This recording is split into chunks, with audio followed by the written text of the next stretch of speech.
Kayla. We are about to start promptly at 7 p.m. So, are you ready? You bet. Thank you. Thank you, Jim.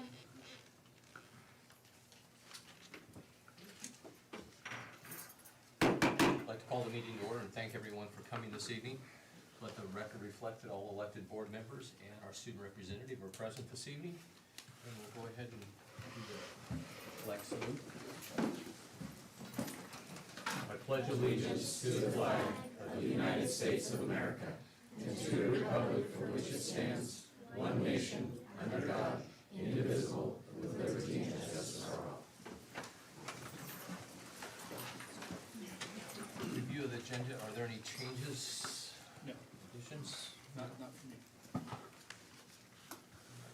I'm going to, if there are no problems with it, move the chair up so we don't keep them here for hours this evening, if that's all right with You're them. looking at me? I'm not chair, they're I chair. mean, their chair. And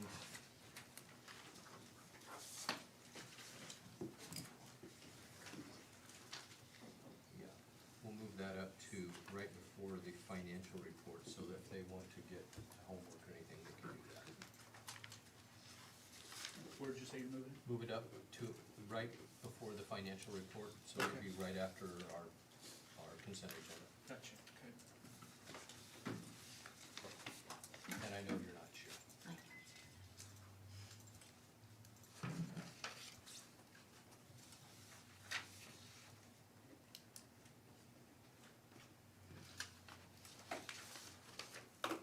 Okay.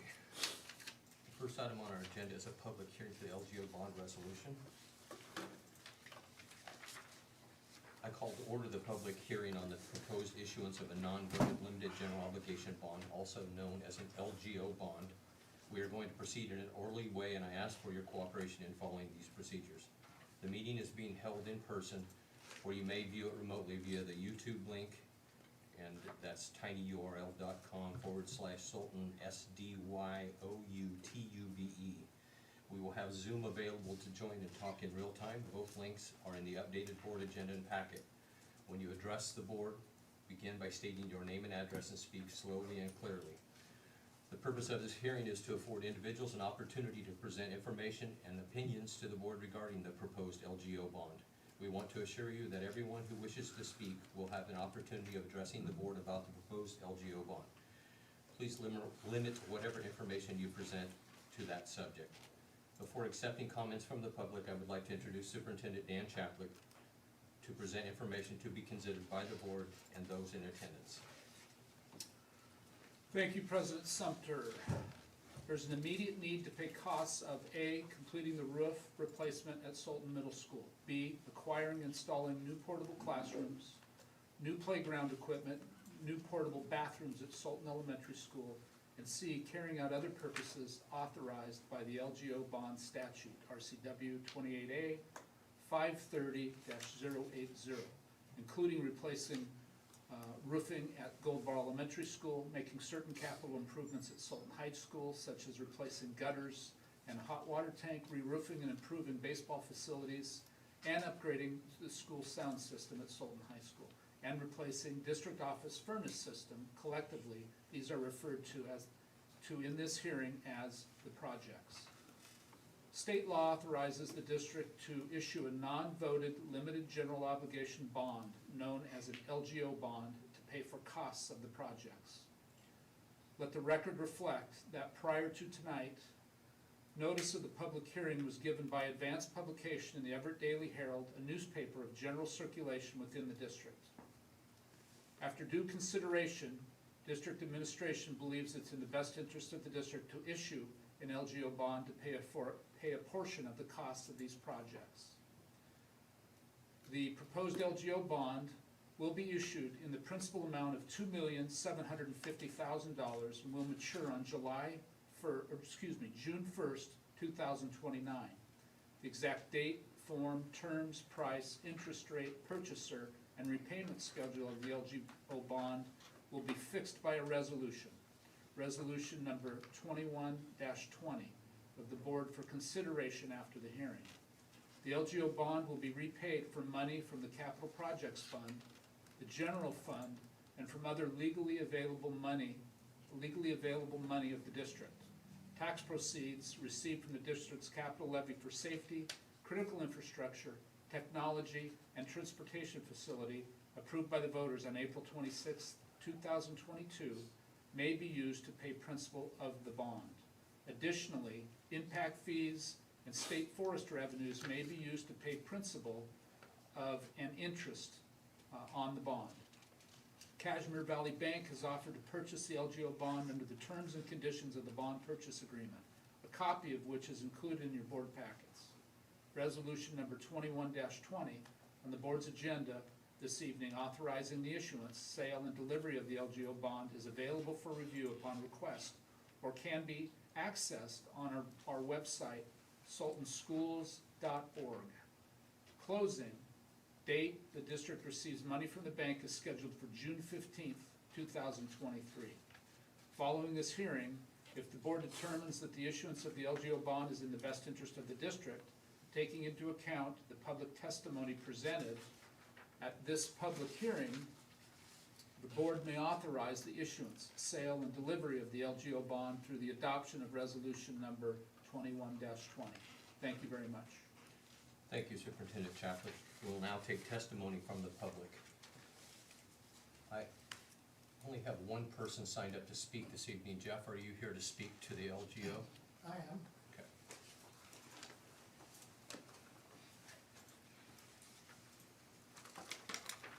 Quick question, is this the only public comment period? Because I think. No, that's why I asked you, and this has to be specifically to the LGO. So is there an additional I public will comment? allow that, yes. All right.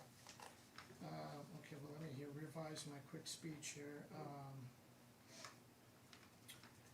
In the interest of open and honest communication, I'd like to ask a few questions about the proposed $2.75 million bond.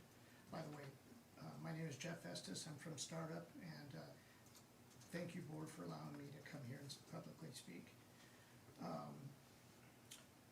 I think Dan kind of covered it, but I gathering the purpose of the bond is to receive revenue now, immediate revenue, instead of later, and I support that. We'd like to get these projects taken care of and done before the cost of materials and labor increase. I do ask is, will all of those projects that were listed in the levies be completed? And will the levy revenues, as they come in, be used to pay off that bond debt in full? And my last question is, how much would this bond interest, which I think is nearly 4%, cost the district and the community? Thank you. Couple questions there. Our goal is to pay for all of those items in that list, so without any unforeseen circumstances, the answer to that is yes. And we don't plan on it going to the fruition of the time that we can borrow that money, so that we pay less interest.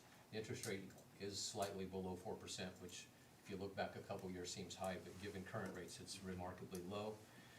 And we believe that it's lower than the cost of waiting and paying for the increase that we know.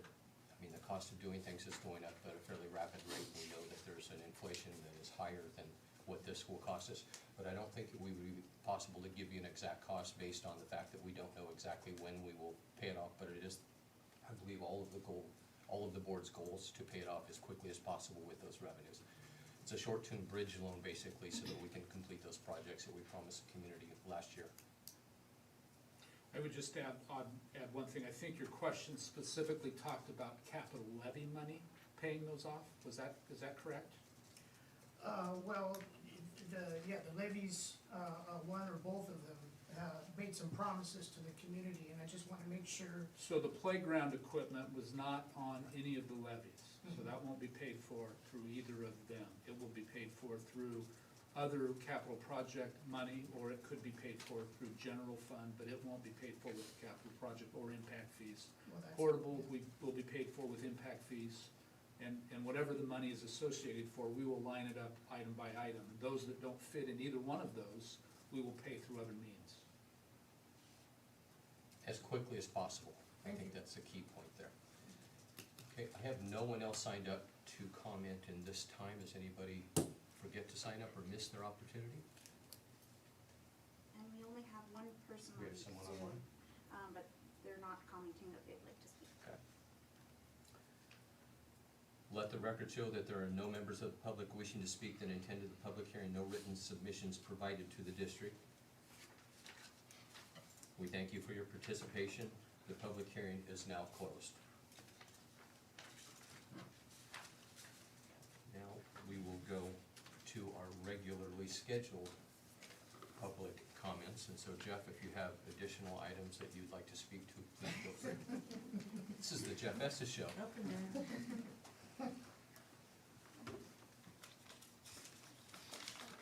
Thanks again, school board and administration.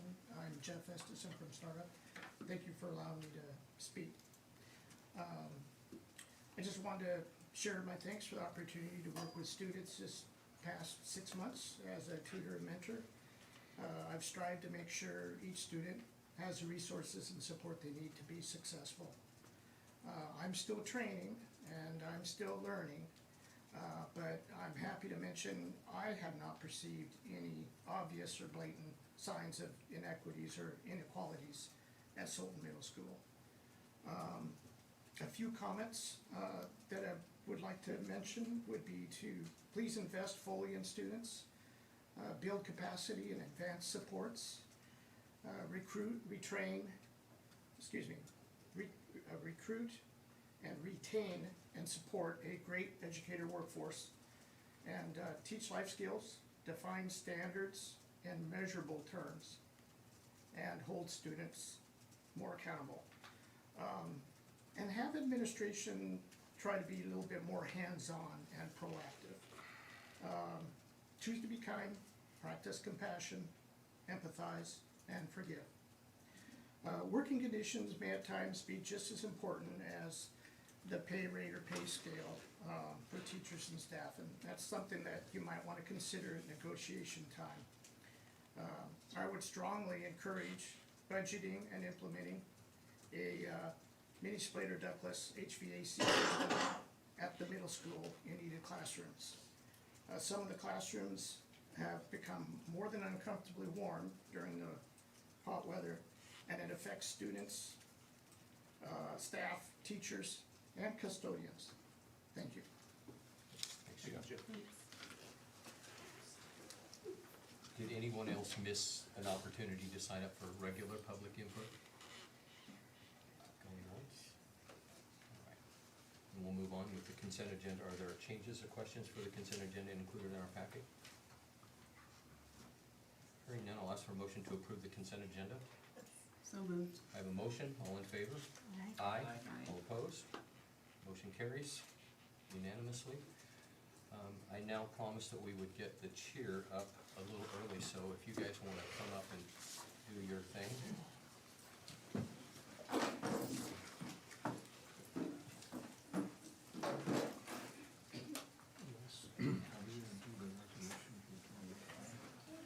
Oh, yeah, it's only 2 minutes.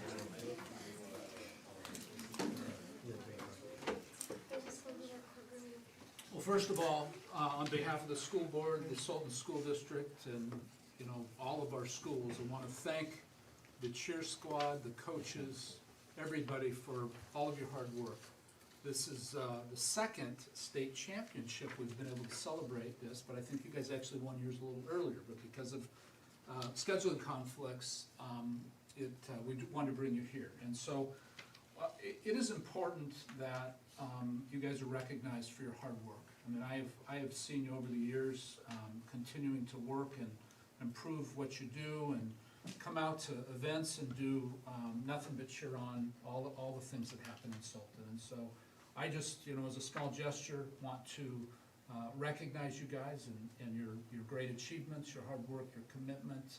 You're working as hard in the classroom as you are and the cheer squad, and really, we appreciate all that you're doing. So we've got a plaque that we would like to give to your head coach with a copy on behalf of the school district, and just thank you all for all that you do. So, Thank you very much. thank you. Thank you. So can we get a picture?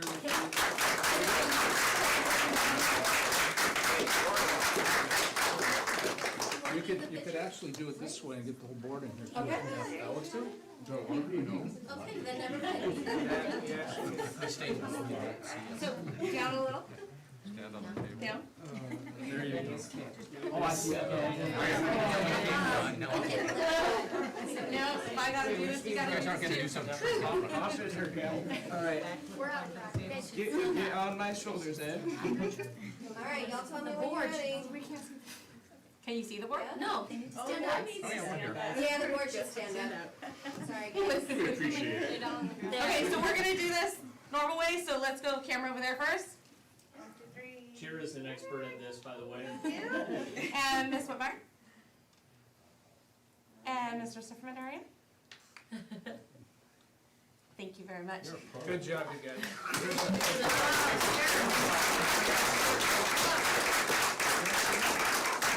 Do you mind if I say something really fast? No, please. Ladies and gentlemen, back up real fast. I just want to say thank you very much for the school district. Your guys' support has been amazing. We appreciate all that you guys do for us, especially our high school administration. Don't look at me like I'm gonna cry, because you know what I'm going to. I've been here for, this is now starting my 15th year. You guys have been wonderful, great, amazing, and supportive, and not every school district's like that. So I just want to say thank you very, very much. Also, just want to put out a little recognition to our whole entire team is amazing, great. They've done some wonderful things, but our 4-year senior here, Paige McKay, one of our captains here, has definitely led the way to the greatness that has been here today. Plus, as you said, student athlete. She is a very great student who also encouraged, pretty much made the team do all their homework during state also. So when you say academic excellence, it's definitely part of our leadership. So thank you very much for all of your support. Thank you. Good job, you guys.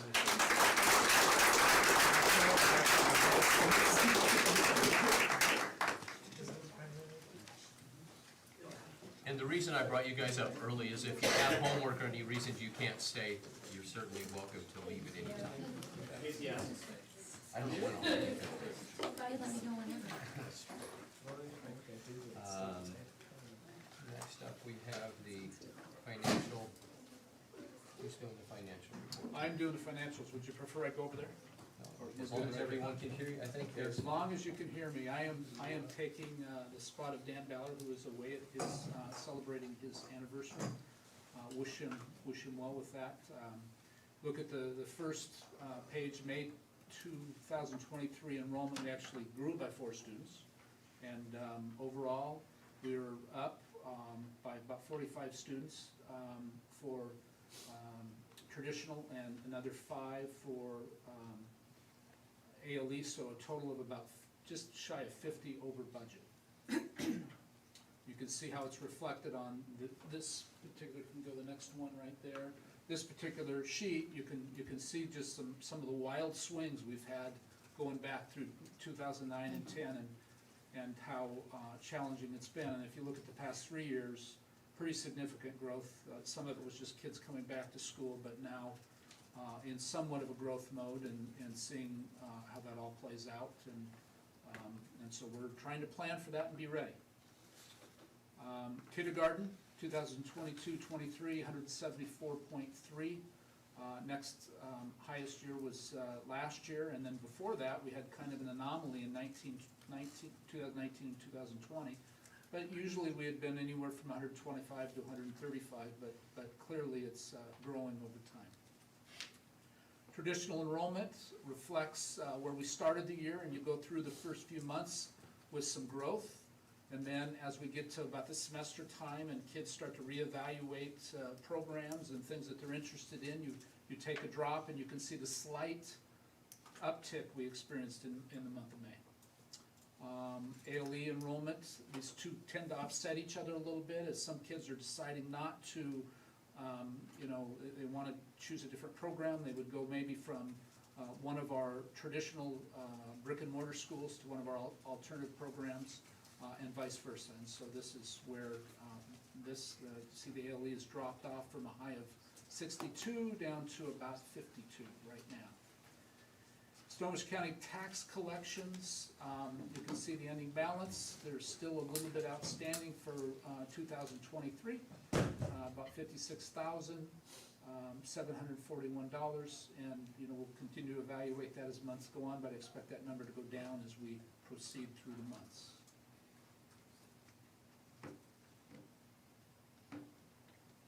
Budget status reports required by law to give a budget status report for each of the funds. So Fund 10 is a general fund. You look at the total ending fund balance is $1,440,708. Fund 20, Capital Projects Fund, ending fund balance of $5,171,286. Fund 30, Debt Services Fund, ending fund balance of $176,465. Fund 40, ASB, $127,905. Then Transportation Vehicle Fund is ending fund balance of $1,600. And the reason why that's so low is they fund us on transportation at the end of the year. And so we currently have 2 buses on order. They will be here in September, and that's when the collection from the bus depreciation will come in at about the same time. So we already have them on order, we know how much money's gonna be there, and so we will add 2 buses to our fleet and take 2 out that have dropped off. And the goal is to try to keep all of your buses still collecting depreciation so it can continue to fund itself, and that's why there's a lot of work that goes into making sure that our routes are effective, and we don't have too many buses on the road, but we have the right amount. If you look at the salary and benefits from the, you know, where are we 2/3 of the way through the year? We're still under a little bit here on the salary and benefits, so this was really a good number, a little bit. When we get to MSOC, which is this one, you'll see that it's switched. This is one I'm concerned about, and I'm gonna address that with staff here soon. That the costs of things are outpacing our budget, and we will need to make some spending adjustments as a result. And so you can see that we're 2/3 of the way through the year, we're about 3% over what our MSOC budget was.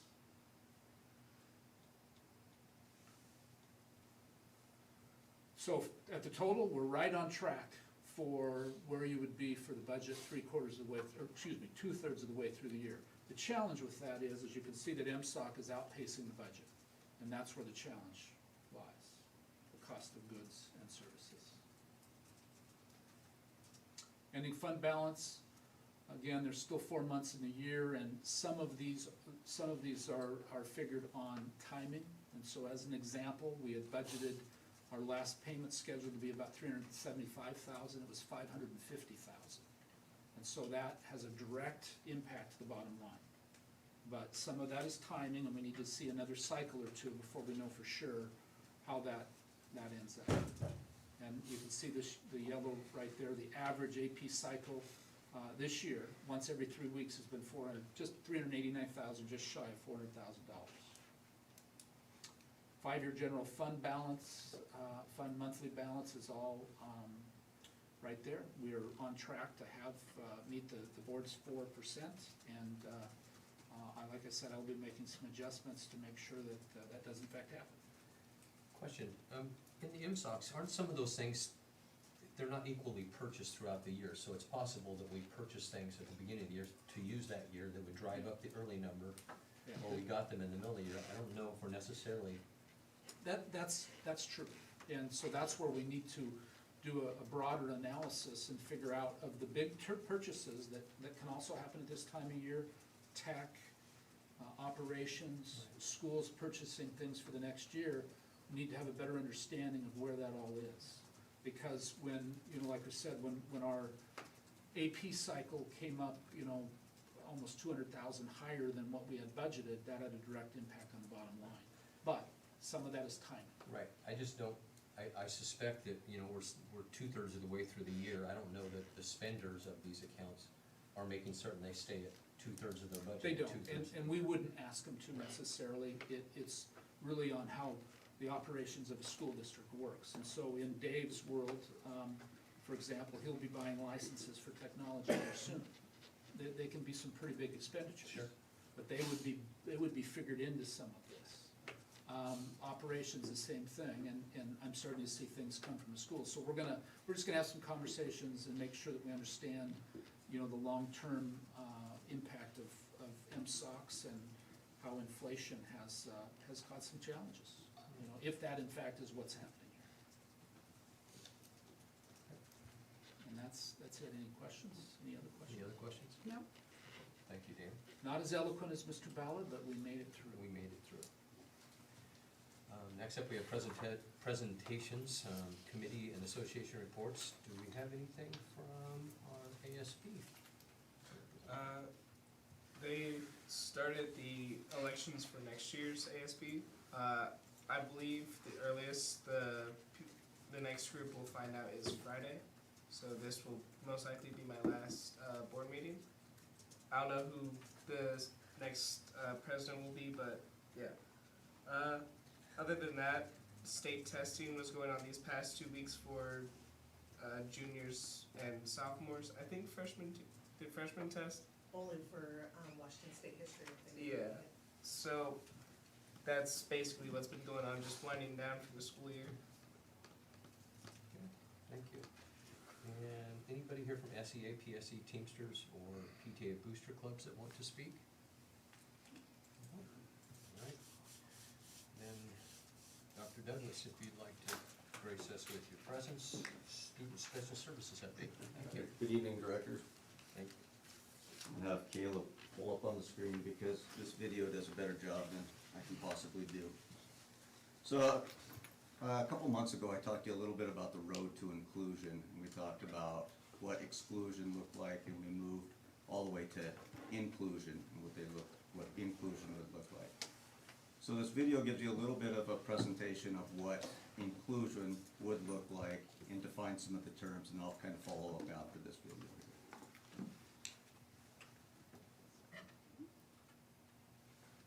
Is that the first one? That's the first slide was the video. Okay. Oh, There this you is, this one? Yep. I don't think it's coming up. I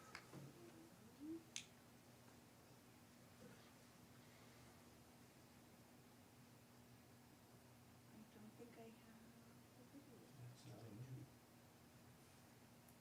There There it you is. go. And I can make it bigger.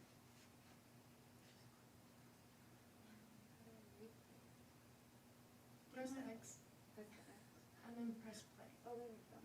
I was looking for it to be bigger, but I can maybe just do it. Is that loud enough? I hope not, because I don't hear anything. I'll just let it play and then I'll show you.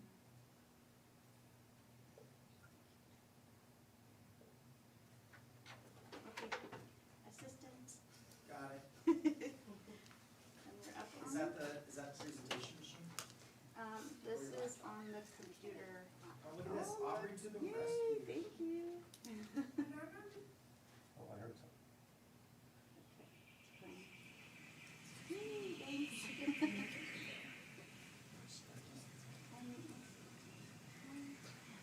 If you hit YouTube, it'll bring it to the site and make it bigger. There we go, okay, good idea.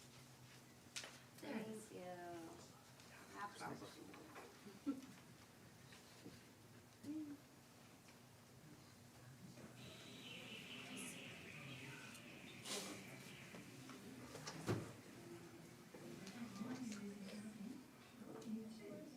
I don't understand why I'm at the back of the class. I wish I was like everyone else. I want to do what they're doing. But here I am, doing the same old number activity, watching as my classmates learn something else. Don't they know that they're setting me up to fail? Don't they know they hold my future in their hands? I want to work with my class, learn what they are learning, and do the activities they do. But here I am, stuck at the back, limited by low expectations. Having a one-on-one teacher aide just teaches me to rely on them and means I get less attention from the teacher. I'm not included in the classroom. I am in the same room but segregated from my peers, sat to the side or back, working on different things and missing out. I want to be free to learn with my peers, reach my full potential and be seen to be like everyone else. I need something to change.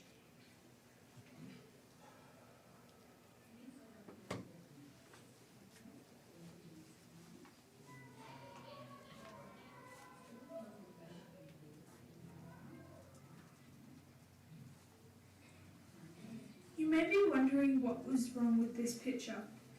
I am in the classroom with my peers, sitting in my seat, learning the same things as everyone else. You may think this is inclusion, but it's not. I am stifled, limited, and held back from reaching my full potential. Though I love my teacher aide, I don't get to think for myself. In fact, a lot of the time, my teacher aide does it for me, even whispering the answer in my ear when I already know it. The more she is with me, the more I realize that there is no point in me thinking for myself because she will give me the answer anyway. I'm sure there are other kids who also need her help. Does she need to be with me? Can't she help others? Surely if I need help, I can put my hand up and ask my teacher like my friends do. My friends and classmates want to help me, but by having someone right next to me, they can't. I need to learn from my peers, be able to do group work and be challenged. I want to be allowed to fail or succeed and learn from it. I need something to change.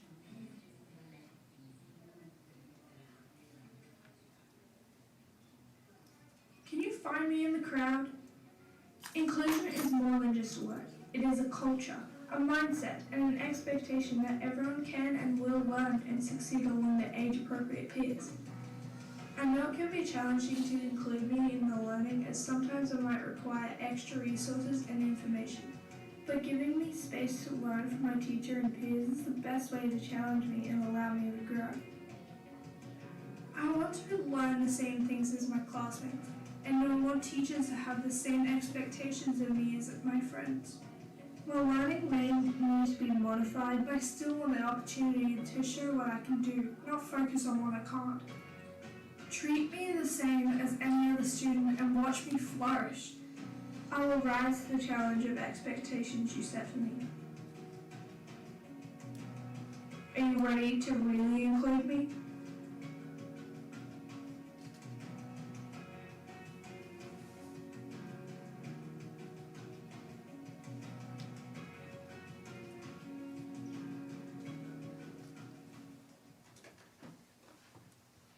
So, remember back to the presentation I presented to you before, the exclusion was not being on the campus. Everyone is different. So exclusion was not even being at your neighborhood school. And we've done a great job in America to move into students with disabilities being in their neighborhood school. The next part of it is seclusion. And seclusion, you saw her in that video in the back of the classroom. And the reason I showed this video, because it did a much better job of showing what's the difference between seclusion, integration, and full inclusion. And I think there's a lot of misconception of what full inclusion looks like. And like I said, the video could do a much better job than I could. So we have a long ways to go to get to full inclusion. But one of the things we talked about last month is using PLCs as the process to do so. And that's by looking at the data, looking at how each child is succeeding, what their needs are, what their challenges are, and how to define the academic growth that they need. And so that's what, we're taking that step forward as a district. And you know, we're making some great gains this year. We did some fantastic things. Further in the presentation, you'll see some guiding questions that we as administrators can ask when we're out in the classrooms working with teachers. I think one of the most important things to know as we are out in the classrooms working with teachers, that's an opportunity for us to actually work with teachers and look at what are the challenges that they're seeing and to provide support and provide PD at the same time. So I won't belabor the point with all the different ones, but thank you for this opportunity. Any questions I could answer for you? Just, that was an Australian elementary? It was. Are they at the same place you would think the US is in this? They're further ahead. They're further ahead. Significant. Thank you. Any other questions? All right, thank you. Thank you. Thanks, Paul. All right, Mike Maron, teaching and learning update.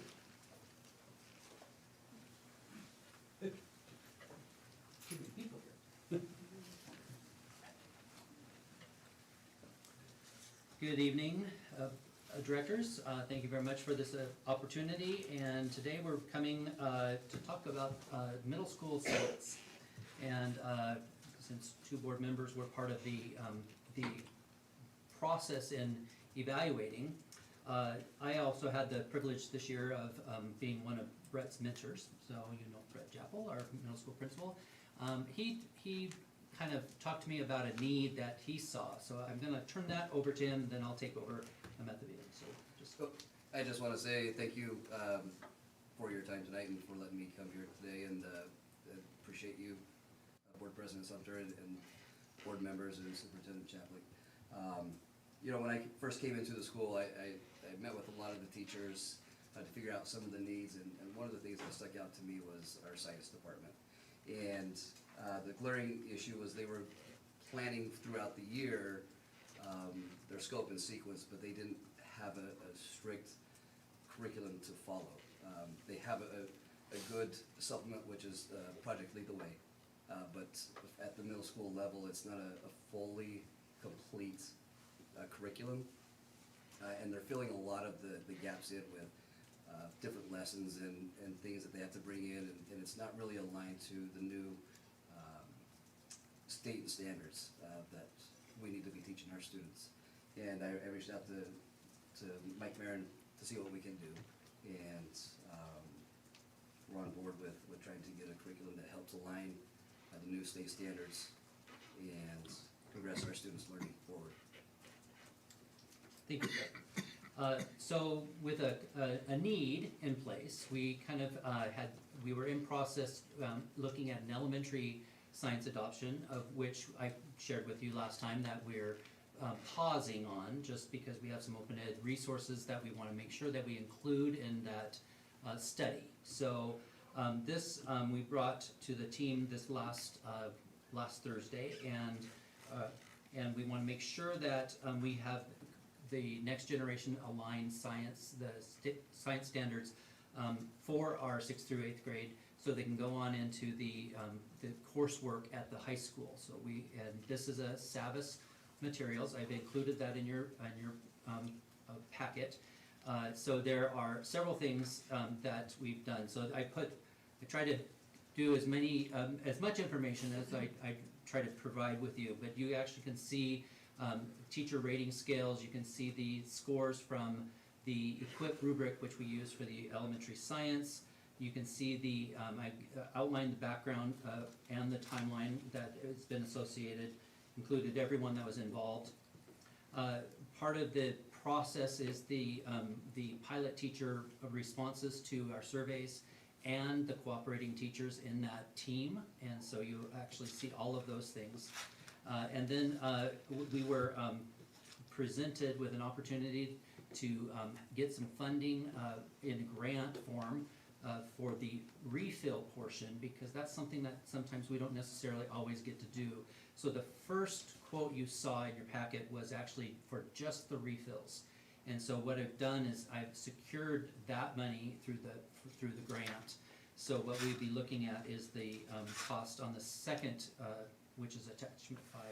That's the thing. I believe I can save about $4,000 on shipping by using Northwest Textbook here in the state of Washington instead of having it shipped out of Savas. So I will pause there and ask for questions if you have. Questions from the board? So we're looking at $100,000 for the package then, since the first 8,000 is already done? Is that what you're saying? No, it's 87 after, if you take off, it's 91, but I think I can save about between 86 and 87. By using? By using the grant Northwest, monies for refill kits, and then classroom kits would all be provided, and the entire digital copies and the classroom resources. Sold me.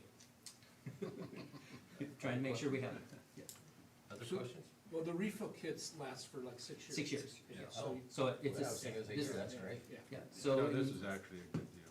Yeah, so it's, and Foundry Chen is a philanthropic Yeah. Organization, and we kind of stumbled into some things. I think we're using part of that for Dr. Douglas's playground for the preschool on the other side of this, the other opening on the other side. And then this was the second grant funding they have. And that's already been paid, so it's just waiting for this rest for you guys to make a decision. Any other questions? You guys put a lot of work into it, so thank you. I added up hours. I told the team last time I was gonna do it. It says here, 106 hours that we spent on this science body of work. About 120 on the math, so we're keeping busy. Well, thank everyone for their diligence. And thank you for your support of that. That being the case and no questions, I'll ask for a motion to approve the middle school science curriculum. So moved. Have a motion, all in favor? Aye. All opposed? Motion carries unanimously. Thank you, Director. Thank you. Thanks, Mike. And now, Brandy, you're on. I would have moved you both up there, but I got asked. No, I am fine. They're learning, kids. Well, good evening, directors.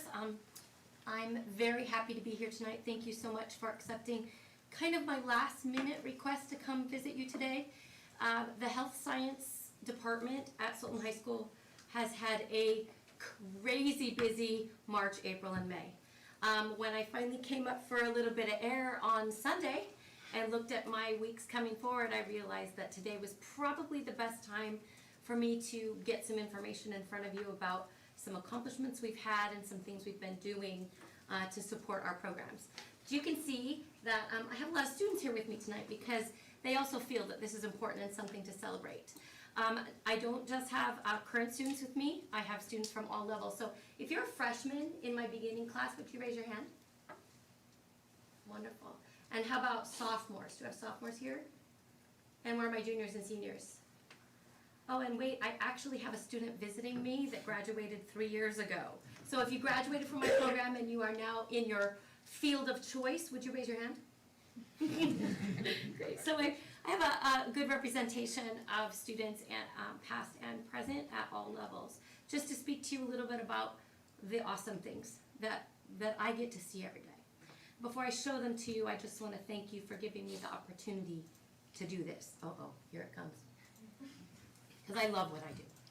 I get up every day, and I love coming here, and I love working with these kids and doing the absolute best I can for them and giving them the best of all opportunities.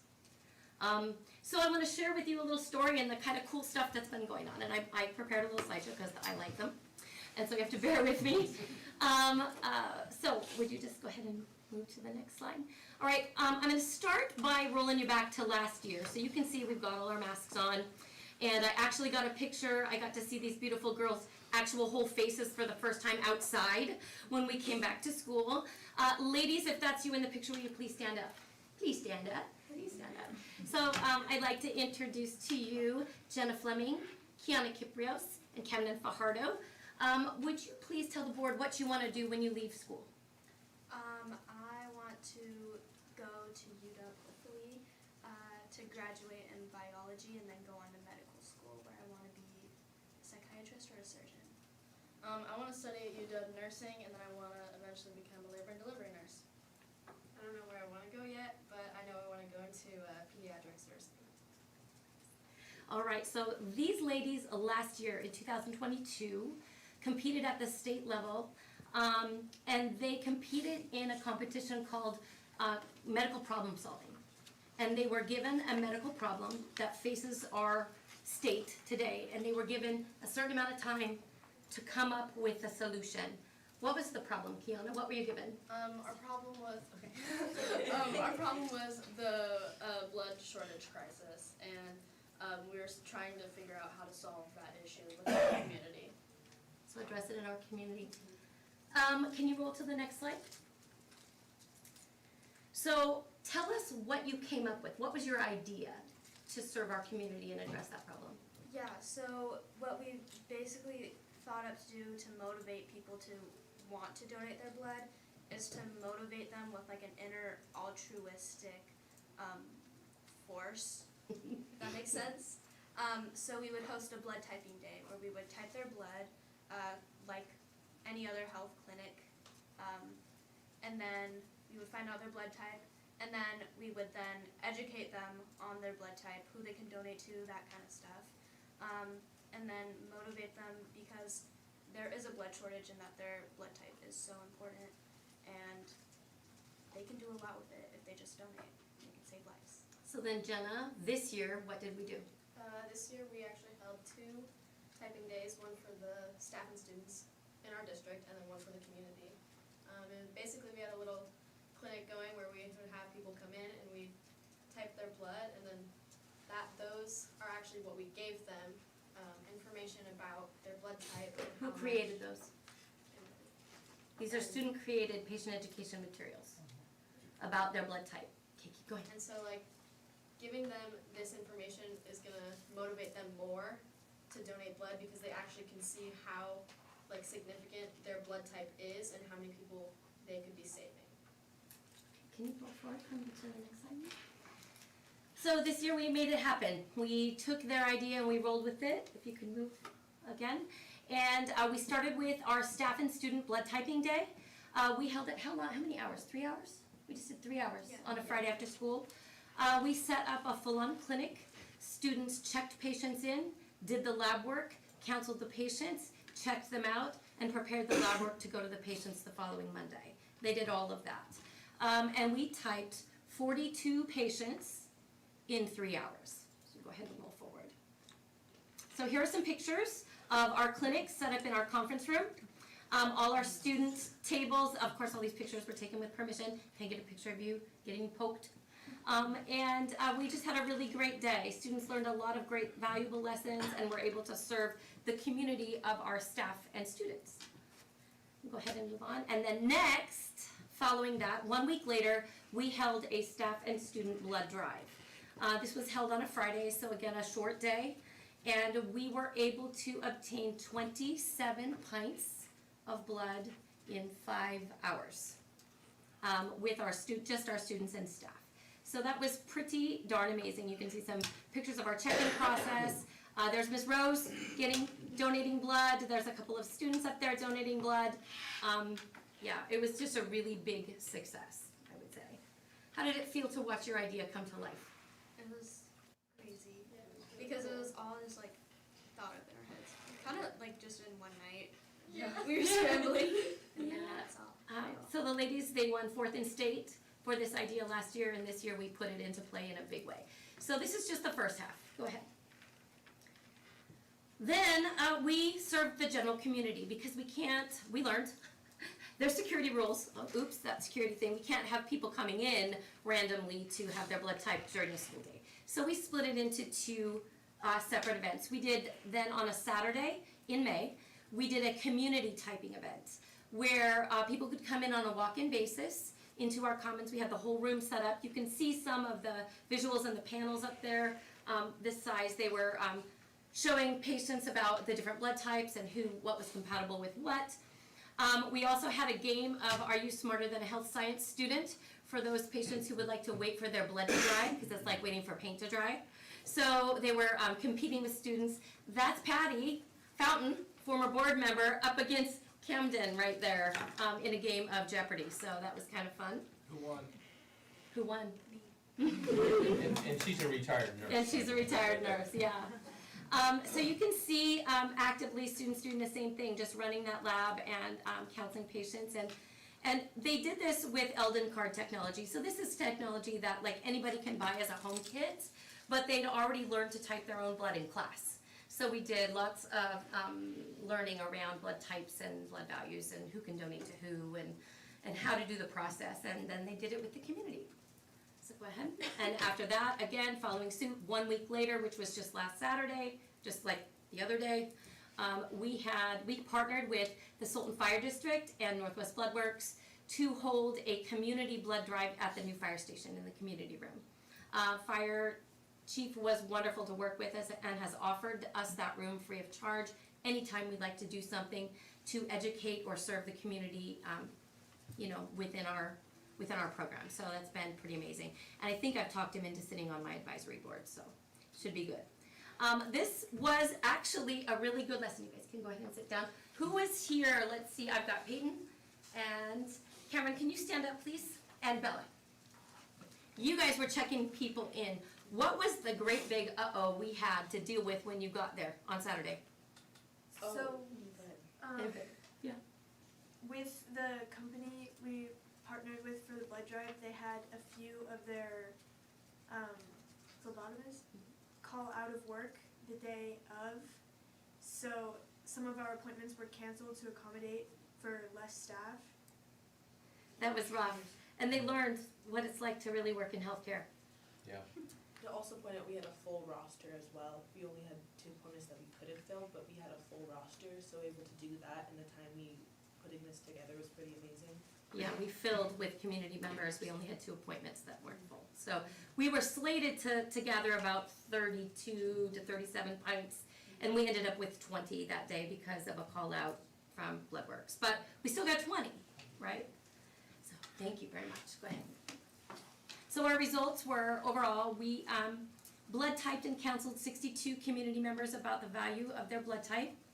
And we procured, or got a hold of 46 pints of people's blood. And for every pint of blood donated, that literally can save 3 people's lives. So based on the work of this community and the health science programs from the beginning level to the advanced level, 138 people will be alive today based on what we did as a community. So I commend my students and the community. It was a great, great project. And to the girls that thought it up,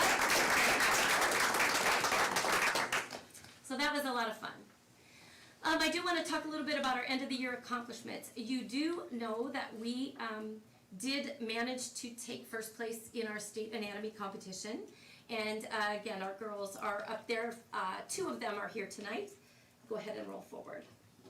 And then you all were lovely enough to agree to send them to nationals when they received their invitation. And let me tell you something. Peyton and McKenna, would you stand up for me? These young ladies represented the Sultan School District in the most professional, I kept smiling. As a matter of fact, a stranger stopped me while they were competing because I must have had this smile on my face, and she goes, I just could look at you smile at them all day. And I'm like, I'm so proud of them. They were outstanding, outstanding. Let me show you a little bit about what we did. So here we are getting there, and the beginning rounds were done in heats. So 4 schools would compete at a time for their seating in this giant bracket. So during that time, there were some information sessions and some opportunities for students to do some pretty cool things. And here's my team with Gary Vitti. He was the head athletic trainer for the LA Lakers for 32 years with Magic Johnson, Kobe Bryant. They got the opportunity to spend some one-on-one time with him, which was pretty amazing. So that was a neat experience. The next experience they had was to work and learn from the LA County EMTs. And that looks a little different in LA County than it does in Eastern Snohomish County, right? They're a lot busier. They have a lot more trauma. So they talked to them about trauma assessment in the field, which was pretty darn cool. And here they are in round 1 of preliminaries. And you can see these girls are immediately engaged and competing. They handled themselves brilliantly. And in this first round, the 4 schools that we're up against, they were done the fastest with, I don't know, we were standing there for well over a minute, weren't we? Maybe 2. They finished in about half the time that the other schools did, and with 100%. So go ahead and move forward. So after that, they were asked to be interviewed for the live stream. And so they had to sit in front of these cameras and be interviewed. Now, this is a video I took from standing about, 100 yards away, but we'll try to play a little of it. And the commentator was asking them about their strategy and how they felt about their placing. See if it'll play.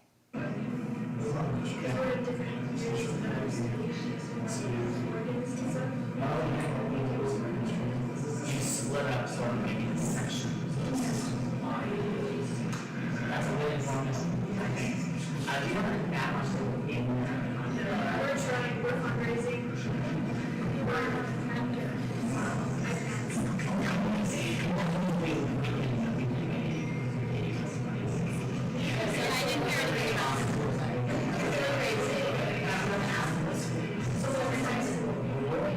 Washington, we're like, we're east of Seattle. Like 30 minutes. That's a pretty good travel. And our chances, how do you think our chances are? Maybe. Jessica handled this beautifully. Listen to her answer. Some other contestants, or are we still groups in the Well, after our prelims, I think we feel pretty solid. We were the first group in our groups of people who went to the finish and got #6. So, well, how easy is it? So that was very cool for me to watch. And when they asked how they did, they knew that they were the first group done. And you can see these girls held themselves with class. They weren't like, you know, and they were about, you know, we feel pretty solid, and there was no ego, there was no nothing, and it was just an amazing thing to watch. We ended up placing in the 7th seed to start in the bracket. And everybody that placed 8th and above got 100% on their preliminary score. So it was 100% based on speed, using the equipment in front of you. Mind you, my students use this equipment. This is the second time in a year they've ever had their hands on this equipment. But they placed 7th. And you can see down below, Arlington High School seated 3rd. They have a table. So they seated a little higher than us. But watch. Go ahead. In the top 16, they're getting ready to compete. Here they are immediately on the iPads that we have. And this is totally organic. This is not me saying go sit down and study. Like I'm like, hey, this is your place. I turn around, they are studying. Immediately, you can see in the picture on the right, this is right before the get-go, right before they were asked to start a competition. They are in there zooming in on the body to look at the human heart, because in the technology we have, it doesn't look the same. When you look at it in a regular body, well, what does it look like in a regular body? Well, one, it's a lot different of a color. We pointed out automatically how close arteries and veins actually look in color than what we're used to. We're used to seeing red and blue when they're more red and reddish purple. So yeah, it's a lot, there's a lot of differences in color, which actually threw us off a lot more than we thought it would. As a freshman, what was it like for you to work with that technology? It was cool, but it's definitely different from our iPads. It's an actual human body, so the colors, the shape, everything's different. Mm-hmm. They really had to work cohesively as a group. And then you can see one of the hosts and judges watching them as they compete. Go ahead. And they made it to the top 8. So when that happened, we kind of lost our minds a little bit. We were pretty excited. Immediately, they're right back down there with their iPads, right? Looking to see what they can do together as a team to get a little stronger for the next round, because you never know what's coming up.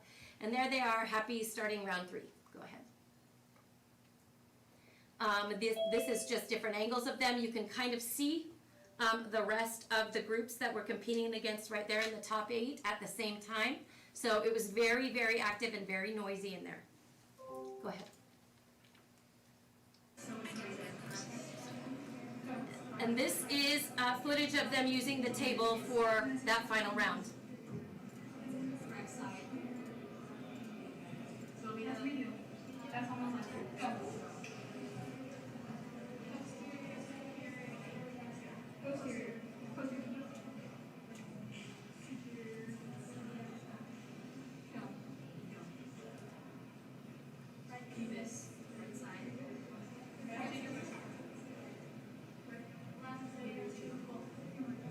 So you can see that in this competition, it'll go from system to system.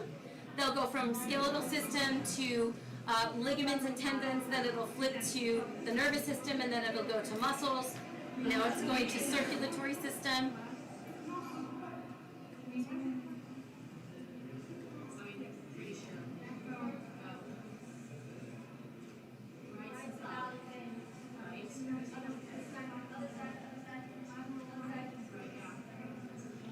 But if you'll notice what I love about being their teachers, listening to the quality of their discussion. They're using medical terms, lateral, medial, right, cephalic, that's on the outside, flip to posterior, they're flipping that body around, like they're speaking the speak, they're talking the talk.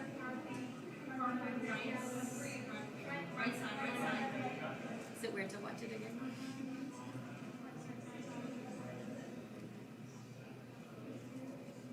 Okay, you can go ahead and just pause that video, we can move to the next slide. So, we ended up not making it to the top 4. It was hard, wasn't it? What was the hardest part about it? About not making. Yeah. The hardest part about it is that there's really nothing else we could do to get to be the level the other teams are at right now, because they all have the table and they all use the table every day. It was tough, wasn't it? But for this team to take 6th in the nation and come, oh my gosh, here it comes. And to come from a school with less, we live in a socioeconomically challenged area. Our kids don't have the resources that some of these schools that they knocked right out of the competition in the second round. Schools with 5,000 kids. They did this on their own, and so I'm so proud of them. So there we are at Ruth Chris Steakhouse. Mike, don't look at the credit card bill. But I took them out and we celebrated because I couldn't be more proud of them. So good job, you represented us beautifully.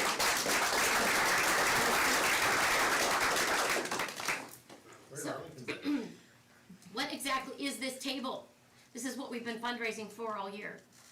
This table is a virtual dissection table that is a hands-on learning tool and is quickly becoming kind of the gold standard in medical teaching.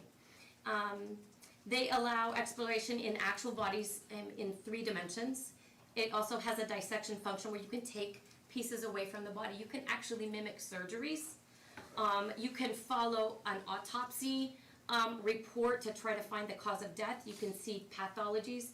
Each table is loaded with 4 human bodies with multiple pathologies. And it's just a really modern way, with the exception of taking them to see Cheyenne at Wazoo and work in the cadaver lab. It's like having a cadaver in the classroom. Because again, it looks completely different on a regular body than it does on a digital display. Go ahead. Speaking of Cheyenne, there she is. Cheyenne, come up here for 1 second. So the first time we got our hands on one of these tables was back in, were you a senior here or a junior? Junior. So like 2018? No, yeah. It was right before the pandemic hit, 2019. So this was Cheyenne's first time using that table. What did you think?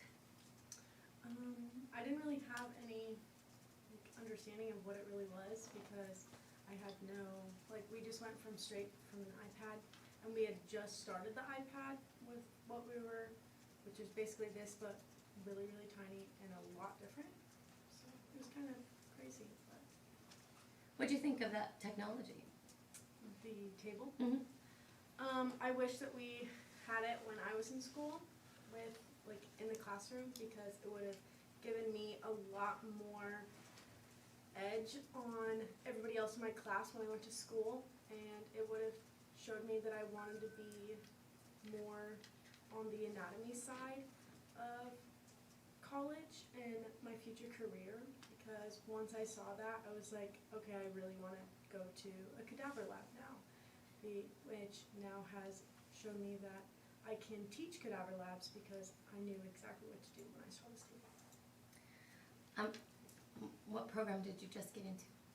The athletic training program at Washington State University. Yay, okay. She's also an EMT. Yes. Congratulations. okay. So the table really does promote self-directed learning. You turn it on and kids want to touch it, right? How many of you guys have touched it at state, whatever? Yeah, just a few. So only about 12 of my students each year get the opportunity to work with stuff like this. How many people want to work with it? Yeah, okay. It is a really cool way to show really hard concepts in our program. It is a revolutionary way to show students the complexity of the human body on an everyday basis.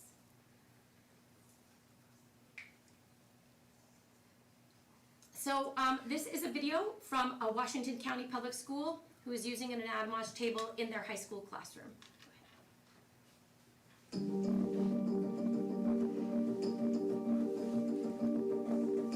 The anatomage table is the most exciting piece of equipment I've had as a career and technology educator.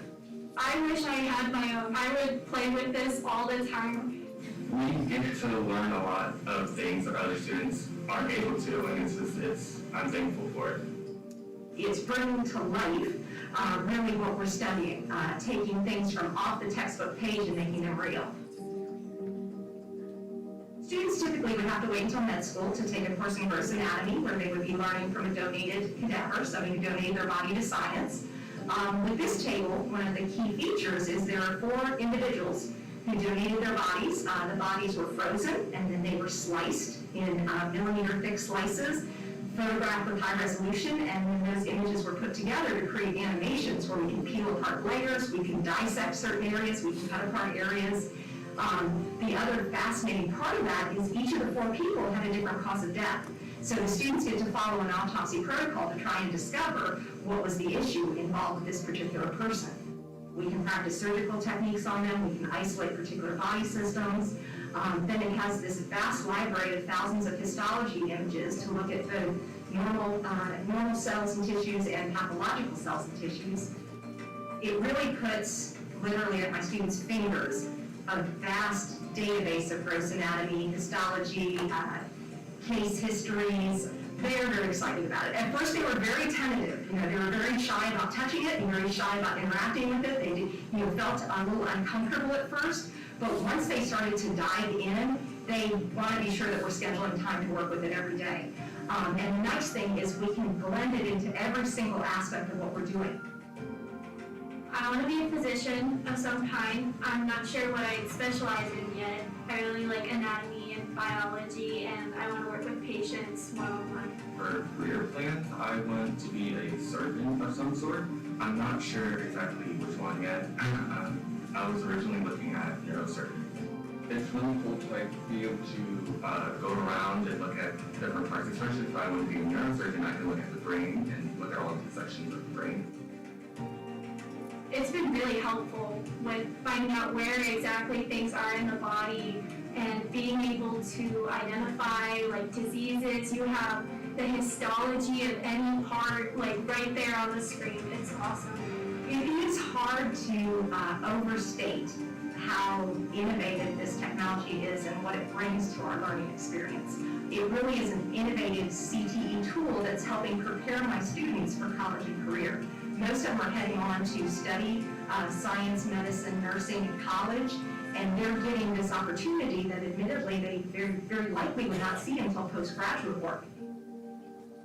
It's just a really amazing experience, especially if you want to have a hands-on experience with science. It's pretty extraordinary, and it's hard to encapsulate how that feels, other than we're incredibly grateful, and we're going to be using it every single day. I literally can feel that woman's words. I know exactly what she feels about having this kind of technology in the classroom. It absolutely merges 21st century skills and technology and modern medicine with the modern anatomy and health science classroom. It is just a beautiful addition. If we invest in academics in our schools, especially by bringing something like this into a health science program that over the last 10 years has become more and more robust. Next year, I'll be teaching full-time and bringing some regular health classes into the career and technical education realm as well. So it would benefit multiple students on many levels. It just promotes rigorous curriculum. It promotes deep learning at a much higher level. One of the things we've tried to do at Sultan High School with the health science department is build a program that starts at the freshman year and ends at the senior year. So it's a graduation pathway into careers in medicine. Out of all my students here, how many want a career in medicine? So I have no doubt when I see the faces that came to sit here tonight that these are gonna be the people that are taking care of us when we're old. I'm not old yet, but when I get there. Can you change? So we have been fundraising all year long. And as of this morning at 5 a.m. when I got up to do this, we had $19,724 raised. We started fundraising in December. I gave you a pie graph of where that comes from. We applied for a 414 grant. We did get $12,000 in that grant to start. I have put away, in 2019 I got an award, National Rural Teacher of the Year, and I was given $3,000 as a personal, here, good job. I put it in my CT account because I want to spend it on my students. Over the course of this year, I've had to spend about $800 for students who, I gave scholarships for students who could not afford their uniforms for sports med and that kind of thing. The students that were there and just needed a little bit of help. So that's where some of that money went, but I have $2,106 of that personal money left that I'm gonna donate to this purchase. As of this morning, the count on our public fundraiser, we have a QR code out there for donation, was $2,418. That also includes cash donations we've taken at our recent events. So we've got about $2,400 in donations. We've done some different fundraisers at the school that have brought in about $1,400, and I have $1,766 left in my career and technical funds for my classroom. So together that makes $19,724. The table is $79,500. When we started looking in 2018-19, they were $65,000. When I got an official quote, I about cried, because what I don't want my students to feel like is everything they've done and the hard work they've done to try to bring this technology in the classroom is for naught. It's not. They did an amazing job. How many groups of 90 kids do you know that can bring in $20,000 in 7 months? So that's what they did. Can you move on? We are doing a couple extra fundraising efforts starting this week. We've created a mailer. It's a 4x6 postcard.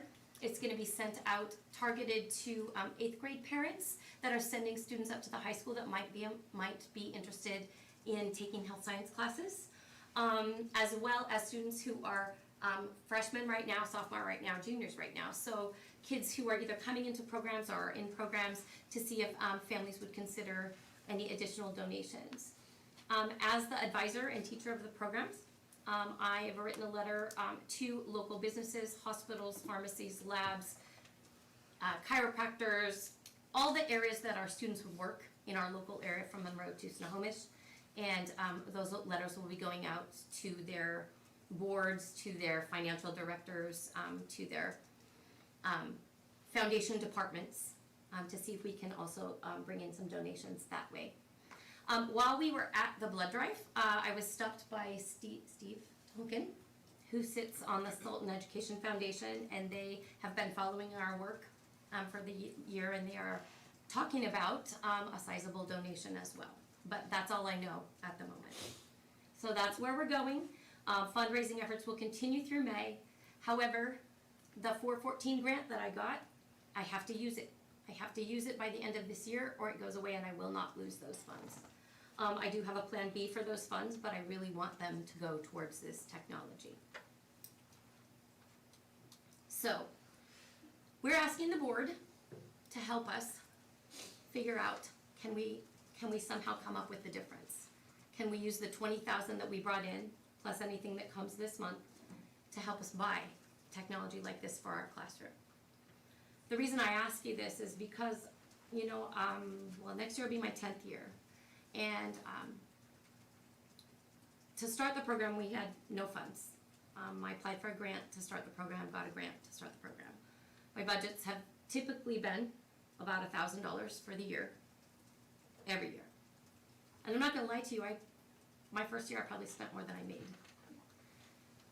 What I want to bring to your attention, or just to remind you, is that we spend thousands of dollars as a school district to support our students in multiple ways. We revamp computer classrooms, so students have the technology they need to learn to work with computers in the modern workforce. We do the same thing for our athletes, and many of my students are those athletes. We refurbish tracks every, 4, 6 years. We have to buy new turf. We have to do all these things to bring technology of some sort for the safety and well-being of our kids. I really believe that programs like this in a rural school district, that the kids deserve an investment in academics from our district. I really believe that they deserve the technology that other schools more easily provide to their students, and I'm here just to ask for your help. You don't have to give us your answer today. We just want you to know that we worked hard and we've accomplished a lot, and we'd like you to consider it. I did bring for each of the board members the current information on the table that we're looking at and all of its features, as well as 2 different quotes, one with a 4-year warranty and one with a 1-year warranty. I did ask the salesperson if we purchased the table with a 1-year warranty, could we, like when we purchase a car before it expires, renew it? You know, like in a year, could we do that part later? He hasn't got back to me yet. However, this is the information I have. So, I am here, you can ask questions, you can talk to my students, but we are excited and also a little bit here to ask for a big one. I think if anybody doesn't decide to go into medicine, you can go into sales. I want to buy you whatever you want right now. Awesome. And Brandy, at our last budget meeting, I made a recommendation the board look for ways to fund this, and we think we might have found a way that we can help fund this project, so we're still working on that. Your information today certainly is helpful, but we already know that the need was there, and we've been working on it. Thank you very much, I appreciate that. And I think I'd like to add that we need to kind of complete that process prior to the start of school next year. Yes, yeah. Yeah. The thing And we is, need to know all of these things that you sent out to the businesses and fundraising. We kind of need an idea of how much of that has come back with a positive number, so we know what we're. yeah, those things are happening like this Well, that's week, what but I I can tell understand. you as soon as I see him come in. Yeah. How long is the price good for? He didn't tell me, but he just gave this to me now, so I'm assuming, I told him that I have to spend my grant money by June 30th. So it's at least good that far, to the end of the It year. expires on 6/30/2023. Okay, there you go. I just saw that. Well, you were talking about school year, not calendar year. Yeah. Yeah. I have to spend that grant money by Move June all that 30th. up. Right, but we're working on it, Brandy, we're on the same page, and hearing what you had to offer this evening was helpful. You could go into sales, I agree with that. I'm not trying to, I'm just telling you what we're doing. It's good stuff, you guys. And when I made that recommendation, I didn't hear any objections from any board members. We see the need, and we really are proud of all of what you've done with your program, and all of the students are here this evening. So, we can't give you an answer, but we will get back to you with some, I know it'll be better news than what you've been getting, so we'll just see where it tends, and get as much money from We're everybody as you trying. can. We are definitely We can see trying. that. We are definitely trying. I know that my gals who competed on the table, the one thing, if you'll just share in closing, that you noticed when we were watching the Final Four.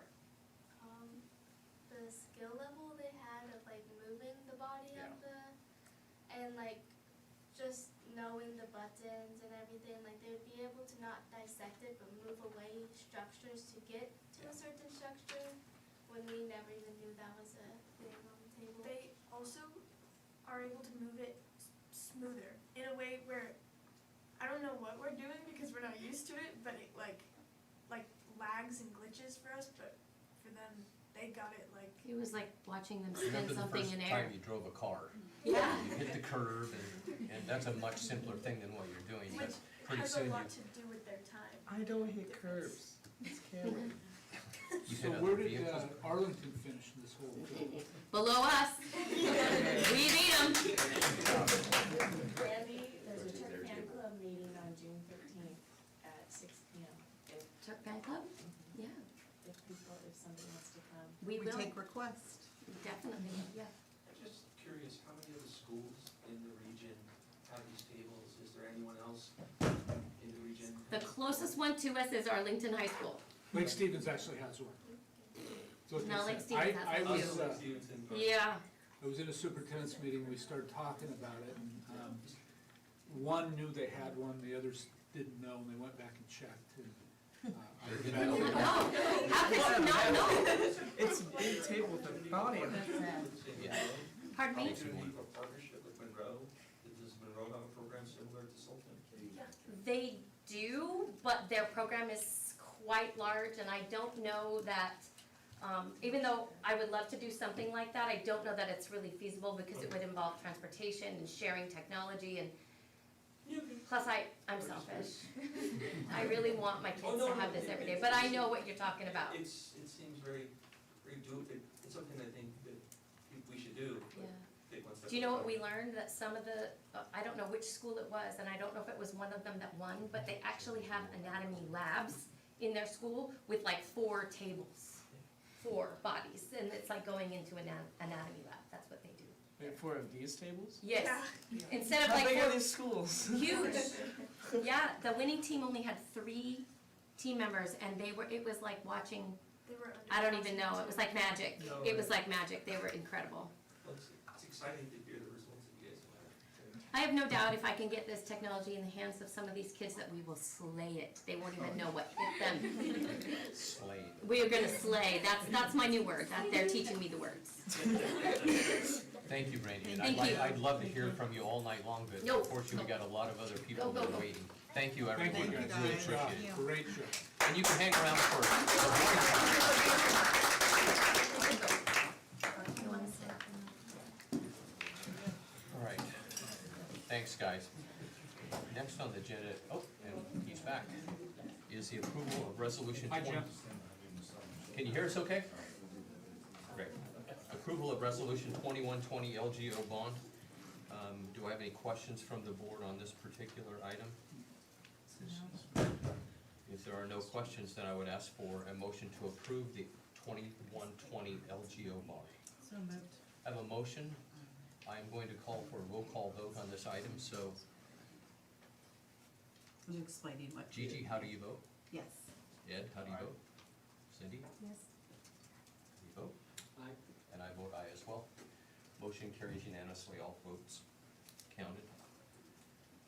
Next up is discussion of PD with Aubrey Van Orden.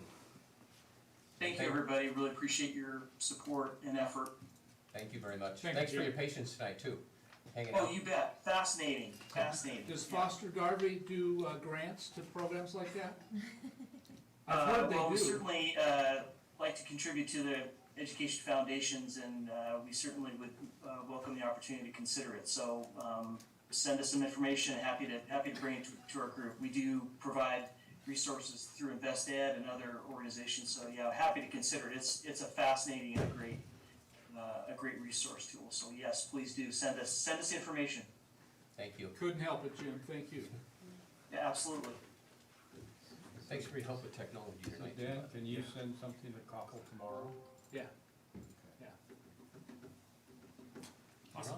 Okay, so it came to my attention last board meeting that I was watching that maybe there was missed opportunities that I had as a principal here at Sultan Elementary to follow up on professional learning opportunities that we participated in over the years. So I wanted to just take a few minutes and talk about some great things that have been happening here at Sultan Elementary.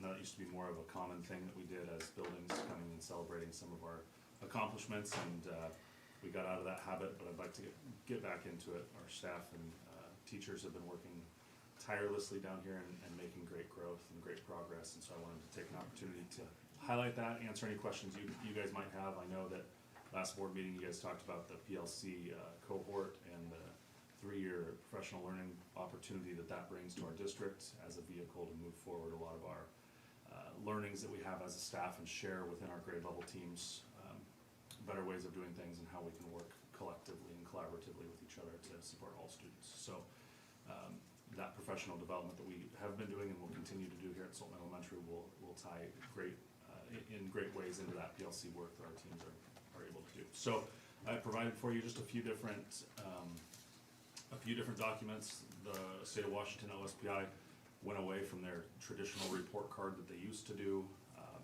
It seems like they change it every, 5 to 10 years like everything else. But they went to the Washington School Improvement Framework, the WSIF, which is what you have in front of you with those bar graphs on it. For an elementary school, that is made up of 50% student growth, 45% achievement on standardized tests, and 5% attendance rates. So that's what makes up the total bar there. You see them for different categories.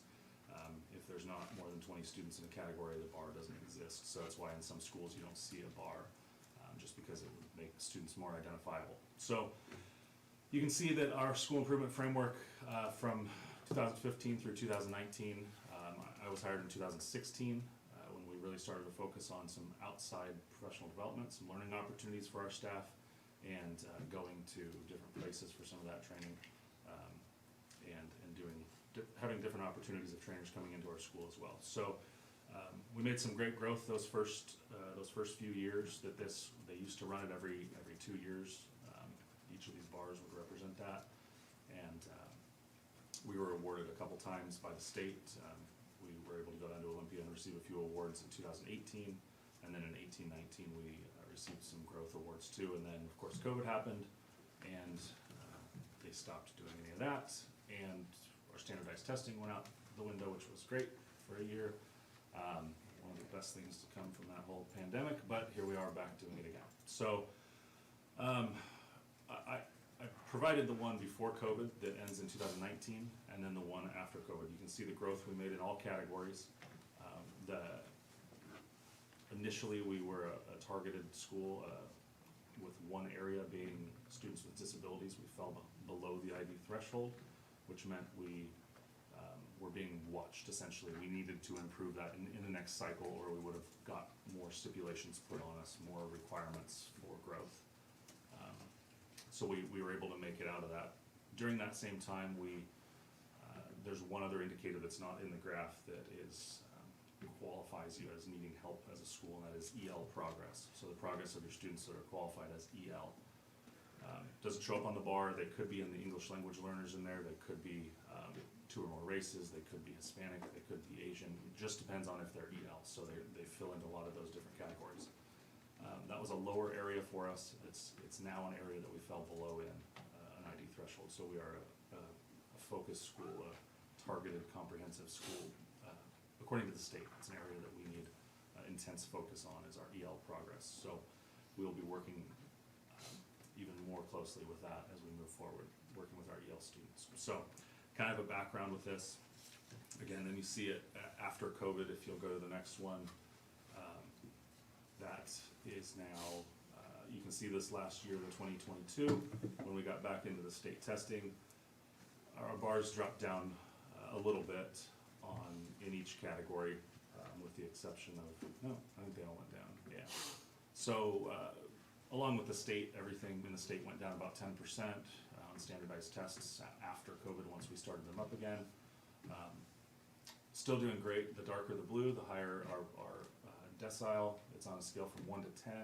10 would be the 10th decile, meaning the top of the state, in comparing all the schools in the state. So lots of great numbers up there. That, 8.65, there's not a whole lot of schools up there above us. I know in 2018, when we were able to go down to Olympia, we were one of 9 schools to receive 2 out of the 3 awards for growth and achievement, which was a really great thing for being, again, such a small rural area without a lot of the fancy things that a lot of our neighboring districts have, or the plethoras of money we can throw at staffing and different things. So like I said, we did decline a little bit in the last run. I mentioned they used to take 2 years average into each bar. They decided to take 1 year into the last one because we didn't have years before that. So we got last year's test results and growth, and that is what made up the 2022 bar. So they're no longer an average.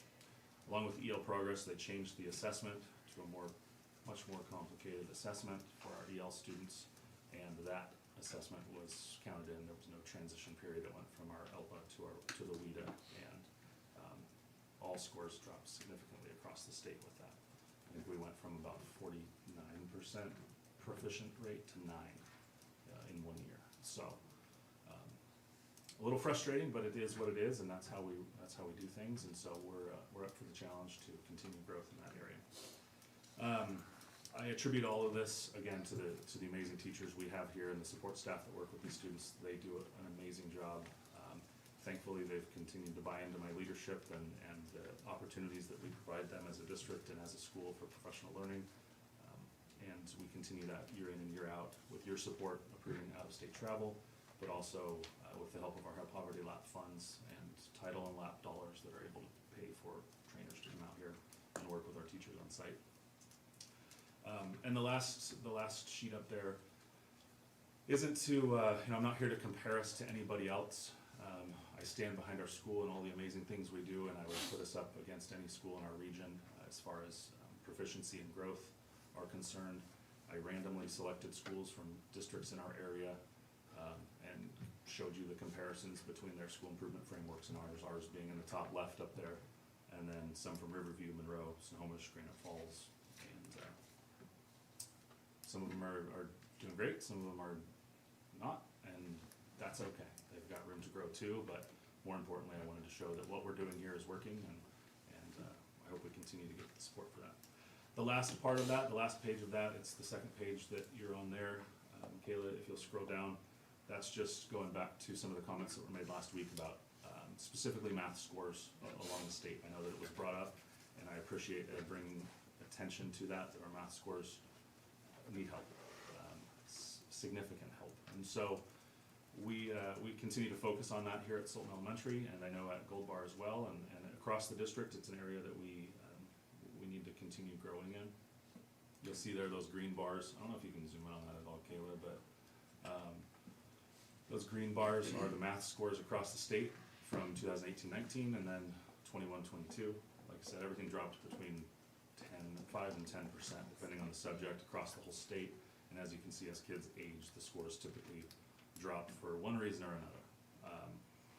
Last year for us, we fell below the state average in fifth grade math, just barely, but sorry, it's too small. No, we were above it, just barely above it. So we've managed to maintain our averages above the state, our scores above the state average in math, which is a low bar, but it's a bar nonetheless, and we're outperforming our colleagues across the state. With that said, those scores are pretty depressing, seeing that only 38% of fifth graders can pass a math test at the end of the school year. Again, for one reason or another.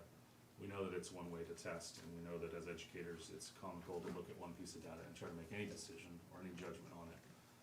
But we as a state continue to do that. So long as we're gonna keep doing it, we'll keep trying our best on that, and trying to support those students and their needs. We're just wrapping up state testing next week as a school, so I'm hopeful that our scores continue to improve, but we'll see when the time comes.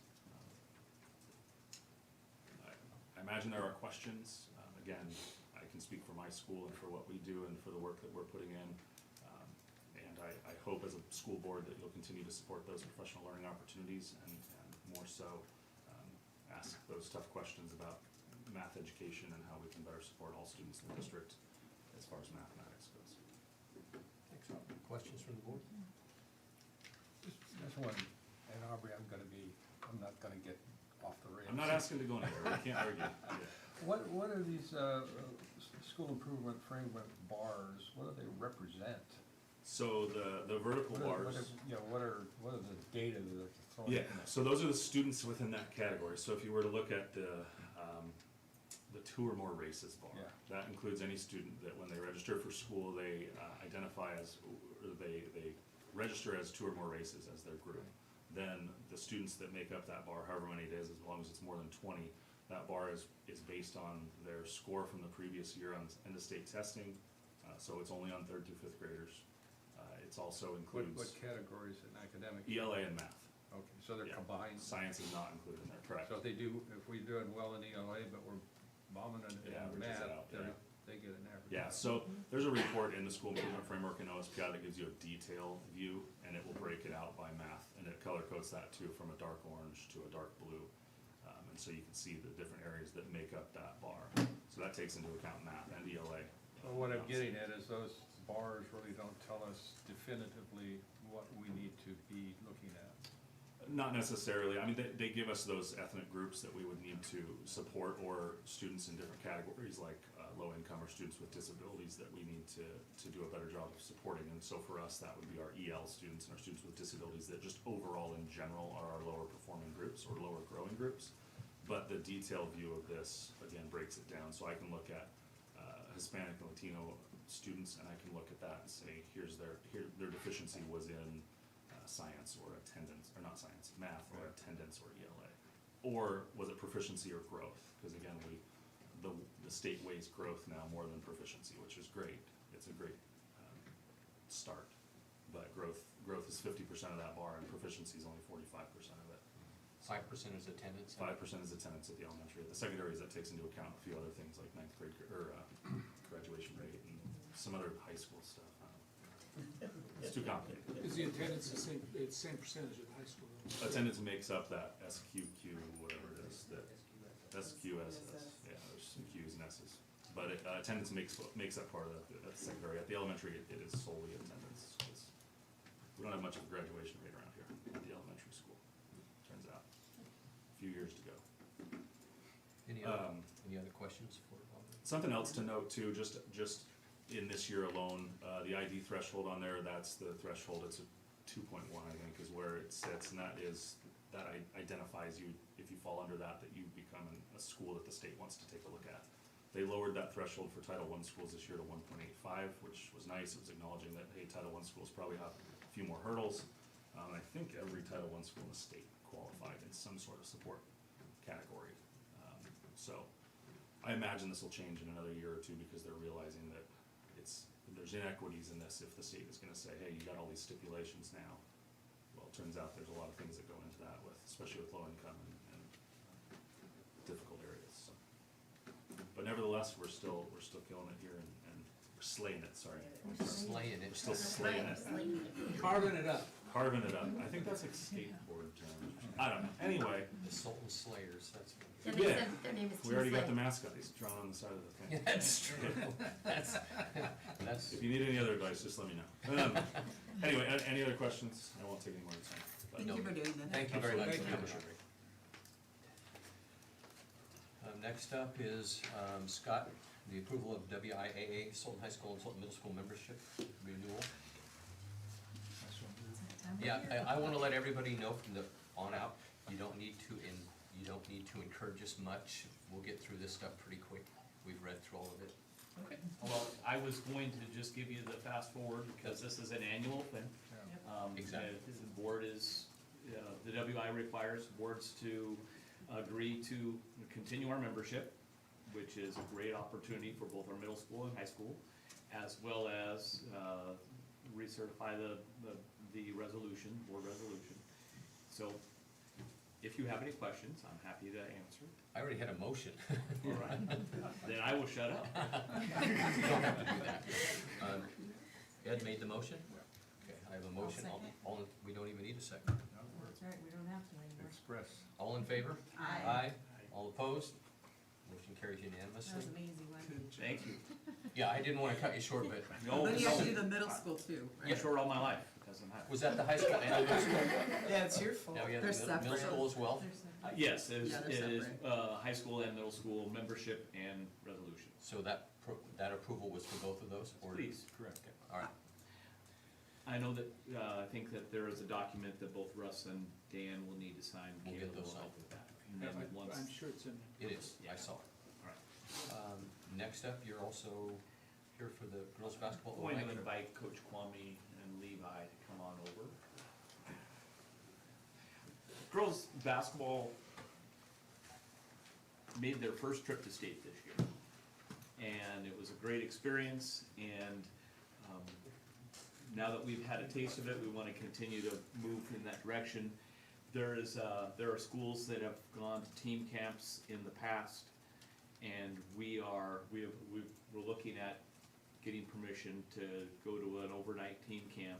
It is at Oregon State University, and Coach Kwame has a few more details to be able to share, but we are in the process of making sure that everything is in place to have board support, to be able to have our girls have an opportunity to compete with other schools at a team camp and push ourselves to see where we can go next year. How you guys doing tonight? A few questions from Scott was security without a female on the staff, coaching females, you really have to make sure they're safe and secure. I talked to Olivia Murphy, who is the head of basketball operations for Oregon State. She said security-wise during bedtime, coaches and players of Oregon State University patrol hallways. Kids are not allowed out of their rooms after 10:30 unless it's a special circumstance. We'll be taking 3 coaches with us, myself, Levi, and Teo. We're looking to take 2 district vehicles, and we're gonna have 9 to 10 girls, split them up, and coaches will drive us there. Itinerary is on the 27th of June. We leave at 11 in the morning, make the 3.5-hour drive, check in, have lunch on the road. They provide dinner there, and then all the meals, breakfast, lunch, and dinner the following 3 days. While we're there, we get a tour of the campus, all the athletic facilities, classrooms. We're gonna do a team bonding event where it's a talent show, so we'll pick whoever can sing the best with the ladies and see how that works out. We're also gonna go to the Oregon State Nike team store, so kids can buy merchandise if they want. We're also, while we're there, we're probably gonna play anywhere between 10 to 15 games, as well as coaches' skill work, players' skill work, and development on both ends. And then at the end, there's a tournament, and you'll be seated depending on how many games you win or lose. I think they told me that everything will be done by 1 or 2 o'clock. We'll get on the road. We should be back in Sultan by 5 or 6.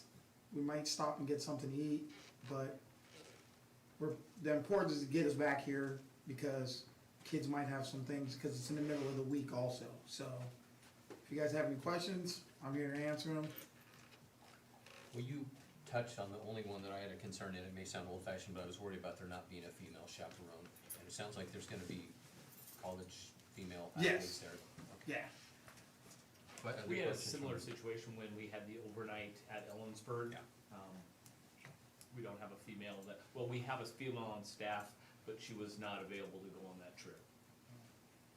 The only thing is, Dan, you agree, you didn't sign this form yet, so Well- you're okay with everything? Yeah, I've read through this. I've talked to Well, your Scott. signature's not there, so We I'll have your make sure blessing. that. Yes, Yeah. yes, yes. Any other questions? I move we approve. Okay, so I have a motion. All in favor? Aye. All opposed? Thanks, guys. Thank you, gentlemen Have a and good night. ladies.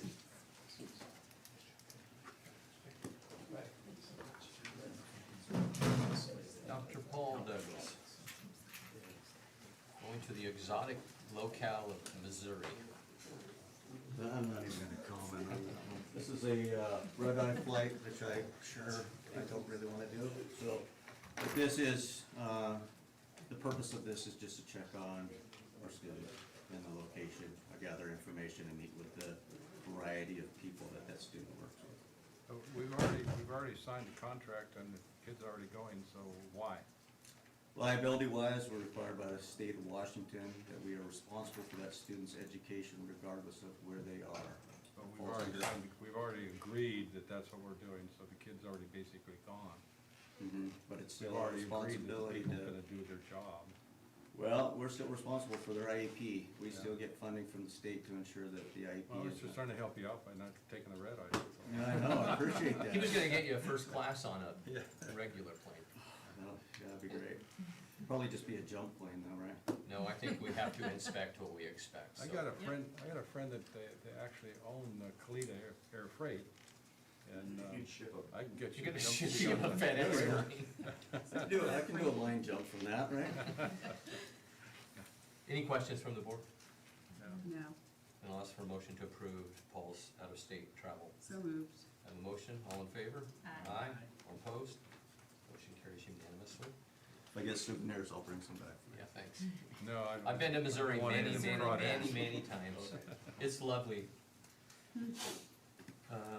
Approval of Sultan High School Chess Club, Morgan Butterfield. She's not here today, but I can answer any questions you may have about. I'm glad you said that because it's like, I don't know who Morgan is. That's all right, she's not able to attend, so I stayed just so I could, answer any questions. So thank you, board.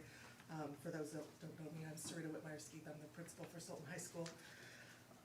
So we had a group of students approach Miss Butterfield and ask, hey, can we start a chess club? We used to have a chess club way back in the day, and as time goes, it dissolves. And now we have, excuse me, we have a group of kids that are interested again, and so, wanted to rebuild. And so I know Miss Butterfield's been reaching out to, the community and getting chessboards and all that good stuff. So, that's what we wanna do, is we wanna provide a safe place for students to feel like they belong and wanna be, and play games, and hopefully have a little bit of competition and learn something while they're doing it, so. Questions? If I may just speak on this a little bit, when I was running for ASB executive president, one of my main things was I wanted to promote like student involvement. So chess club is something I feel like really works with that, because we have clubs for all sorts of things, and chess club is just one more thing. I'm a member of it. Basically, the meeting I was able to make it to, you go in, sort of match up with your friends. I think the club runners are trying to plan a school-wide tournament, just to promote it, to get the word out. And it's like, you don't have to be good at chess to be able to be in it. I'm not good at all, but like, there's people there who know enough to be able to help teach you, and you sort of grow in it, and you are able to like meet people that you wouldn't normally meet, because it's kids of all like grades and stuff, so it's a cool way to just sort of get involved. And yeah, so that's my little piece on chess club. Very good. Questions from the board? No. Just the thing that, I'm glad, Sarita, you brought this, because I didn't see anywhere where you had known about it and signed off on it as a high school principal. There's nothing on our forms here that says. Because it goes to ASB, and from ASB, It came directly here. oh, But that, should come. you know, I mean, I just wanted to Yes, make I- sure that I'm you aware. knew about it. Yes. Okay. You're recommending we let there be a chess club? Absolutely. Okay. So moved. I have a motion. Any other questions? No. I have a motion. All in favor? Aye. All opposed? Okay, next one I think is pretty easy. Dan's gonna be out of town on the 26th, and we need to move the meeting to the 27th. I will also be out of town for both of those, so. And Paul will be out of town as well, because he's gonna be with me, otherwise I'd have him do it on Monday night. So Gigi, you'll be chairing at 6:27 board meeting. Woo-hoo. Any questions, comments? Then I'll ask for a motion to change that meeting from Monday to Tuesday, the 27th. So moved. I have a motion. All in favor? Aye. All opposed? Motion carries unanimously. Gigi proposed we look at how we choose and how we utilize ASB representatives at one of our meetings, and so we're gonna have discussion on that. So it's the same thing that I had at last time, so I don't need to go through all of it. Just quickly, I propose to have two student reps, a junior and a senior. If you want to be a student rep, you apply, and we decide what kind of, who would decide on the, approve those applications. A 2-year commitment, a small committee, like admin, some staff, a rep from the high school, review the applications, board approves the finalist. And then, the most important part, actually instead of throwing the kids in, have an orientation, have a training, what do we do, what kind of things can you contribute? And then also I would really like to have an advisory vote for the student reps, and which we talked about last time, and I would like to start that right now. Discussion, questions from the board? Well, I kind of would like to not do this with this board. We're gonna have a complete change of staff, so to speak, on the majority of the board starting next year. And I really don't feel it's appropriate for us to do that kind of thing to an unknown board coming in next year, so. Byron and I will still be here, we're not unknown. I know, but we're doing a majority change in the But that board. won't be till next January. That's We need right. the, we need the students ready Yeah. for the next Yeah. school year, which Yeah, starts we in need something in September. place Okay, for September. I just disagree with that. And if kids wanted to attend, or a teacher wanted to bring people to the board meeting to know what's going on, they can do that. It's not just initiating a whole new kind of interchange in the board with the student body and that thing, and then dropping new people in here on top of that, so I kind of don't support that. The only question I have is, I'm a proponent for it, and the school year starts well earlier than we have new board members. I do see your point, Ed, but this isn't gonna affect their ability to properly govern.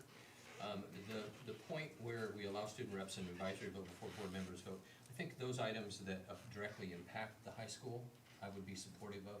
But some of the issues that we deal with, I don't know that we necessarily need that advisory vote, or that it has a place in that role. I think more discussion on that area would help me feel more comfortable with it, but there's certain items, are they gonna vote on whether we send a middle school team to a competition, an advisory? It's probably just a time-consuming thing that's not necessary. I think if Things we that get directly- the big stuff. Yeah, and the done, things that and then we directly can go impact through the high school, I details. think it's important that Work on we the hear. advisory piece Yeah. over the next couple months. Get it ready for the beginning of the school year. And maybe we set up the system where we get the two members, the junior and senior, get them going, get the training going, and then allow the new board to implement how the advisory votes go from there, Procedures. so they have a say, because that's the real part that I think is gonna impact any change in, and that allows them to have a Well, say in yeah, that. the advisory board can get very political. Okay, of course. And we can't without students.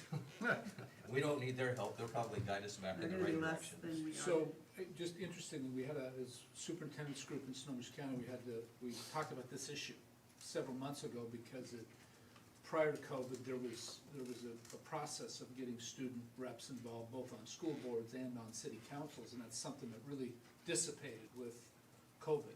And so, I can bring to you, some processes that are used, that you can time it so that there's consideration given and training, and, they call it student voice, basically is what it is. And time it so that when, I think the transition actually takes place in December for the 3 new board members. So that you can talk through it and figure out what would happen there, and what you feel good about and what not, so that, cause I have felt some guilt about, you being here and me having spent almost no time with you, At the same time, there was lots of times in past years where we tried to get student reps, and we really had a difficult time even getting the interest there. So, as the world has returned hopefully back to more normal, then, the board can choose what you wanna do here, but I think it, certainly for kids that want that, level of experience of how a board works, there's different ways that you can do it, but I can bring you some options. And Well, part of this issue was that the students that attend gain, but part of this program would be that they bring that experience back to the school from Right. which Yes, they're absolutely. representing. Right. That's the part that's tricky. Yeah. Well, that's why I think starting now and getting the system in place, it sounds like Gigi, you're game for even another role to help. And then that's something we would get with Sarita and, Absolutely. and get thoughts. We do have a student that sits on our building leadership team, so the ASB president sits Right. on our building leadership team. In fact, all that data should somehow or another be coordinated back through ASB, to ASB or whatever. I think that probably. I think in a lot of districts it is, to a degree. Those students are a part of ASB somehow, some way. But it doesn't necessarily need to be your ASB president or things like that. I think if we can approve the fact that we want to go forward with, say, 2 student reps, and we can get into, if we can approve that, we can get started on it, so we can have kids apply for next year, so they're ready to go in September, and then we can dig into the details. I agree, and this was a discussion item, so to vote on it, I'm a proponent for it. We need it as to bring us something that your outline's, I think, pretty good, maybe flesh it out a little bit, and then we can vote on it, but I think even with Ed's, his points, I think we can make it where everybody can support it by properly, slowly implementing it, maybe not all at once, and taking into consideration, we do want, it'd be nice to get some students that apply that maybe haven't been involved in ASB, that maybe they have an interest in a different form of governance, or they are maybe more in like a newspaper format, or they just wanna be that integral part between the government and their student lives, and it could give you another role on the ASB to bring that information back. They have to be willing to sit through long, boring meetings with spots of exciting, fun things, but Even during testing. yeah, even during testing. All right, so if we could get that information before the next meeting, that would be great. Next up, we have second reading of policy 3530, fundraising activities for individual students. We didn't have any questions on first reading. Are there any questions in second reading? Yeah, let's just hang on here a second, let's see, we're doing, 3530 fundraising activities. Okay, I don't have that right in front of me right now, but Dan, it says in there that you will, create this policy, and I think we should put in there as approved by the board. I think that would be better for you, actually, because if you went out and allowed some people to come in here and get money and the board didn't know about it, that'd be could get kind of sticky. Do you not think that the starting sentence is enough? The board acknowledges that the solicitation of funds from student staff must be limited? And really, there's 3 word changes, this entire policy change. Well. 2 shalls became will, in a sense became because. Well, yeah, it's all of that, but, And most policies will have the policy, and it says The procedure. the procedure will be done through Dan, and it doesn't list the procedure in each policy on every other policy. I don't know what you guys can leave it out, that's fine. I think that it's implied by that first sentence, and I don't disagree with your point, but I No, think it it's doesn't. implied. The board acknowledges, okay, so you can go do the fundraising thing, whatever you want, that's fine with us, but that's Well, not true. But the superintendent will establish the rules. I mean, it's Yeah. his job to establish the rules, Yeah. and we acknowledge he's doing that. Okay, so we don't care what rules he writes up. Well, I don't think we have a dummy doing it.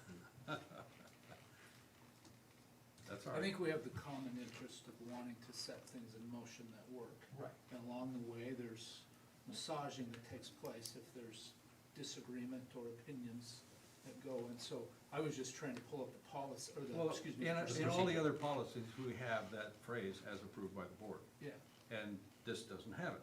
And I don't have that's- an objection to it, I just wonder if it's redundant. Well, it's redundant in all the policies then.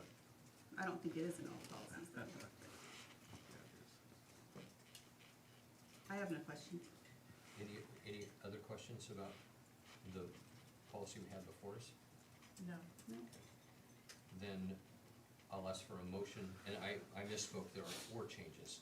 There's 2 sentences that became because and 2 shalls that became wills.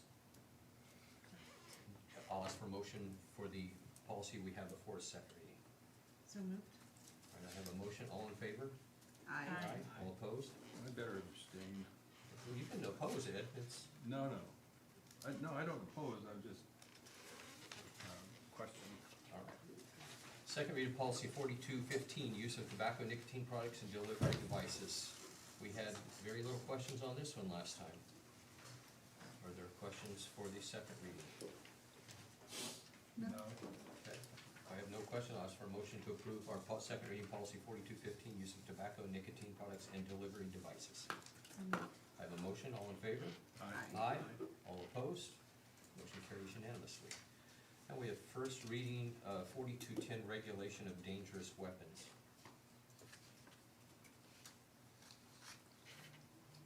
I thought we did a pretty good job when we worked on this policy the last time, where we made it so that with proper permission and the proper people, that the, what do they call it, the personal protection spray devices in limited places are still allowed. Yeah, we worked kind of hard on this. This was after we had, you know, the guy Ed that worked as the, can't think of his name, John Cooper, is that his name? Oh, Bill. Bill. Yeah.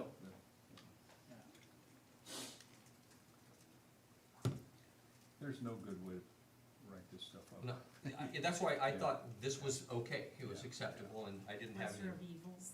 Also move if we're ready. Any other questions? I just wanted there's a spot that says we can include those 2 paragraphs or 2 items Oh, if yeah. we want to or not. That was on the second, the note with the yellow. Yep. Yeah. Questions or comments on those paragraphs? I say we include. Yeah, I agree. That was the. It can change in the motion was future. the whole thing. Yeah, and Ed's motion was to approve it with those as well. Any other questions? That being the case, I'll ask for a motion. Oh, I have the motion. All in favor of the approval of first read of 4210, regulation of dangerous weapons? Aye. Aye. Motion carries unanimously. First read of policy 4260, use of school facilities. First read. I had a comment, I think I might have answered it myself, though. And I think I summarized these in my update. You did. Fairly certain I did.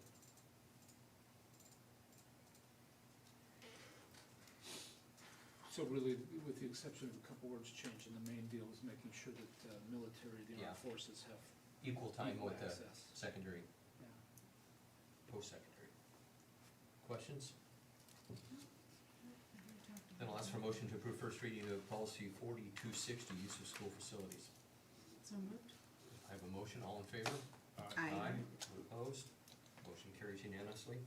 Next item is just a note of what our next readings are. It's first read of 4400, election activities, a timely thing, and first read of 5001, hiring of retired school employees. So those would come on the first reading will be the 27th of June, so you have a full month to review them. And I will be absent, but if I see anything in the packet that I have questions, I'll forward it to you, Gigi. And there is a slight chance I could log in to watch. I don't know how good of Wi-Fi I'll have or not. Superintendent's report. Dan, we have your evaluation coming Yeah, up. just wanted to see if, you know, if it's something that we could do by the end of June, if you wanted to try to schedule something for July. Typically, we try to get them done by the end of June. That doesn't always work out. And so I know that this is Got hung up last year. difficult For multiple situation, so. reasons. Mostly on me. The, last year, I believe we had Cindy and Byron doing that, and I think when we asked for that, it was a 2-year, I'm not positive, but I think we asked them, I know Byron, we asked you to do it for 2 years, and you said you would help. Are you guys okay to spearhead that this year? Okay. Yeah, I can do that. So, start the process, and let's make it a goal to be done by the end of June. The challenge we'll face is I'm gonna be absent the last meeting of June. We can move it to July, that's fine. If we wanna add it to the first meeting of July, There's only one. that would be the first meeting of July. First and last meeting in July. I covered it. Okay. Okay, the only meeting in July, that meets our obligation with. Well, yeah, what I'll do is I will just write up a little MOU that states that, you know, due to attendance issues, we've moved this July. We didn't have a problem with the way it worked out this last year, and we were several months. And I'll try to discover whether I will have good, enough, I'm gonna be in the rural Nebraska. Wi-Fi isn't quite as prevalent there in all areas we might be. If I do, I may be able to attend and we can, Okay. if you wanna have it set up for Okay. the discussions for executive session, Yeah. then I might be able to join that if that makes it more expeditious. discussion of tree removal on lot behind Goldbar Elementary. So the lot I'm talking about is where we had the trees blow down and cause some damage to a vehicle of a former board member in the house. They had a person come out and look at those trees, and we need to come up with a plan to assess that lot as well. So I'm just making you aware, I've been in recent, after a couple of months of no contact, I've been in recent text contact, and she just reached out to me and let me know that a local tree cutting service came out and assessed them. And so I think while the weather is good and we're not as susceptible to strong east winds, we need to take a look at it and come up with a plan. Or do they just need to be taken down? Well, I want to have a discussion on that as well. So, I mean, I suppose you could top them and do the job, but I don't know. Are that they for sure. serving him?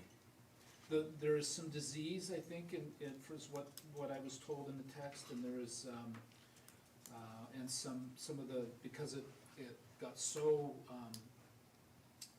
much water was in there and it froze and the wind was, blowing, what happens when that does, the roots and the, and the tap root and all that, there's some damage that was done. There could be some trees that are in danger of coming down. Could a couple board members go with you and we could have a? Yeah, I'll call and then reach out, and whoever wants to go up and take a look, we can go up and do that. Ed's an expert in tree trimming, I've heard. I heard Ed cut some on the side. I'll go do it. Yeah, I was just saying, I have a Climb chainsaw. up there. Stuff. Take the excavator over there and I'll just pull a hole. I just did that to a tree on my place. Pick the tree up. take I the just burn wonder pile if there's a and burn it. reason to keep them up. They're not old growth, these Probably are not. not. The only reason I would think of, and the only reason why I said the way I did, is that you have a little wind block if you have trees that are topped, Oh, yeah. whereas you have no wind Well, block. what does the current resident who had a tree fall on their house think? Well, that's what I would ask, Yeah. for sure, because Their opinion is valid. their opinion's really valid, and some of those trees were, really big, really tall. Do you know what they are? I think there's a combination of fir and cedar, and,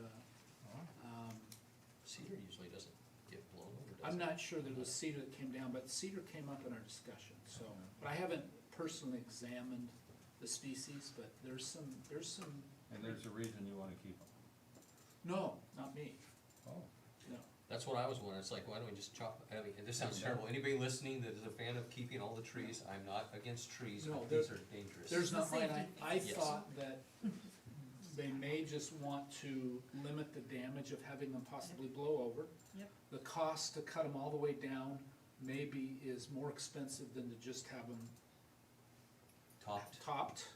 That could work as a windbreak, Well- those are the discussions. You might also have them just brought down and offer it to someone that wants the wood to haul it away. Absolutely, yeah.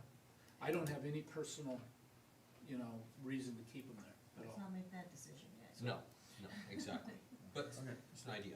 Update on Sky Valley Transportation Cooperative, I just rode by yesterday, it's Yeah. got a roof and it's got, sprinklers installed. Yeah, it's coming along, and that's really kind of the message of it. I don't know, the link I sent you had gone down, and they were repairing it, so I was just gonna say, if you couldn't, if you haven't been able to see it, just drive by, it's really taking shape. They were working yesterday, on Sunday. Were they? Yeah, it was up in the not rafters, but putting, I'll be darned. it looked like hooking sprinklers up is what it looked like to So me. it's moving pretty rapidly. Anything for executive session? Just about 2 minutes, and it's related to the situation that I outlined, so Okay, which one of these items are we putting in there? we're gonna put it under evaluation Yeah. of, Candidate Performance. qualification, performance of Yeah. public employee. Okay. Yep. Then I'll ask for a motion to adjourn our regular meeting. It is, Hey Russ, before you do that, yes, did I overhear, Mr. Sifferman say this was gonna be his last meeting with the board? Yeah, Yes. most likely. And could the board Yes, acknowledge acknowledge, and of thank course. him for his service? thank you for drawing me out there. I appreciate that. Yes, thank you very much. The board appreciates the time you've spent with us and some of the insight and discussion you've had with us. And we'll be sorry to see you go, but you're going on to bigger and better things. You actually beat me to it. I just wanted to thank you all individually for giving me this opportunity. This has been great to be a part of my community and just help out my school. Yeah, thank you so much. thank you. For all of your Yeah, help. sorry about So, yeah, thank you. It was cool to see you in different roles too this year. I happened to see you in the musical. Share the and some other- experience with all your Cougar friends. Oh, I will. You guys can talk about board representation and what your experiences were like. and how the Goldbar Elementary School flooded over winter break. Alright, Thanks, thank Cassie. you, have a good You night. bet. Take care. The time is 9:09, we'll take a 5-minute recess, and then we will go into executive session for 5 minutes. We'll be done by, Restroom? so we'll be in executive session from 9:14 until 9:19. I have a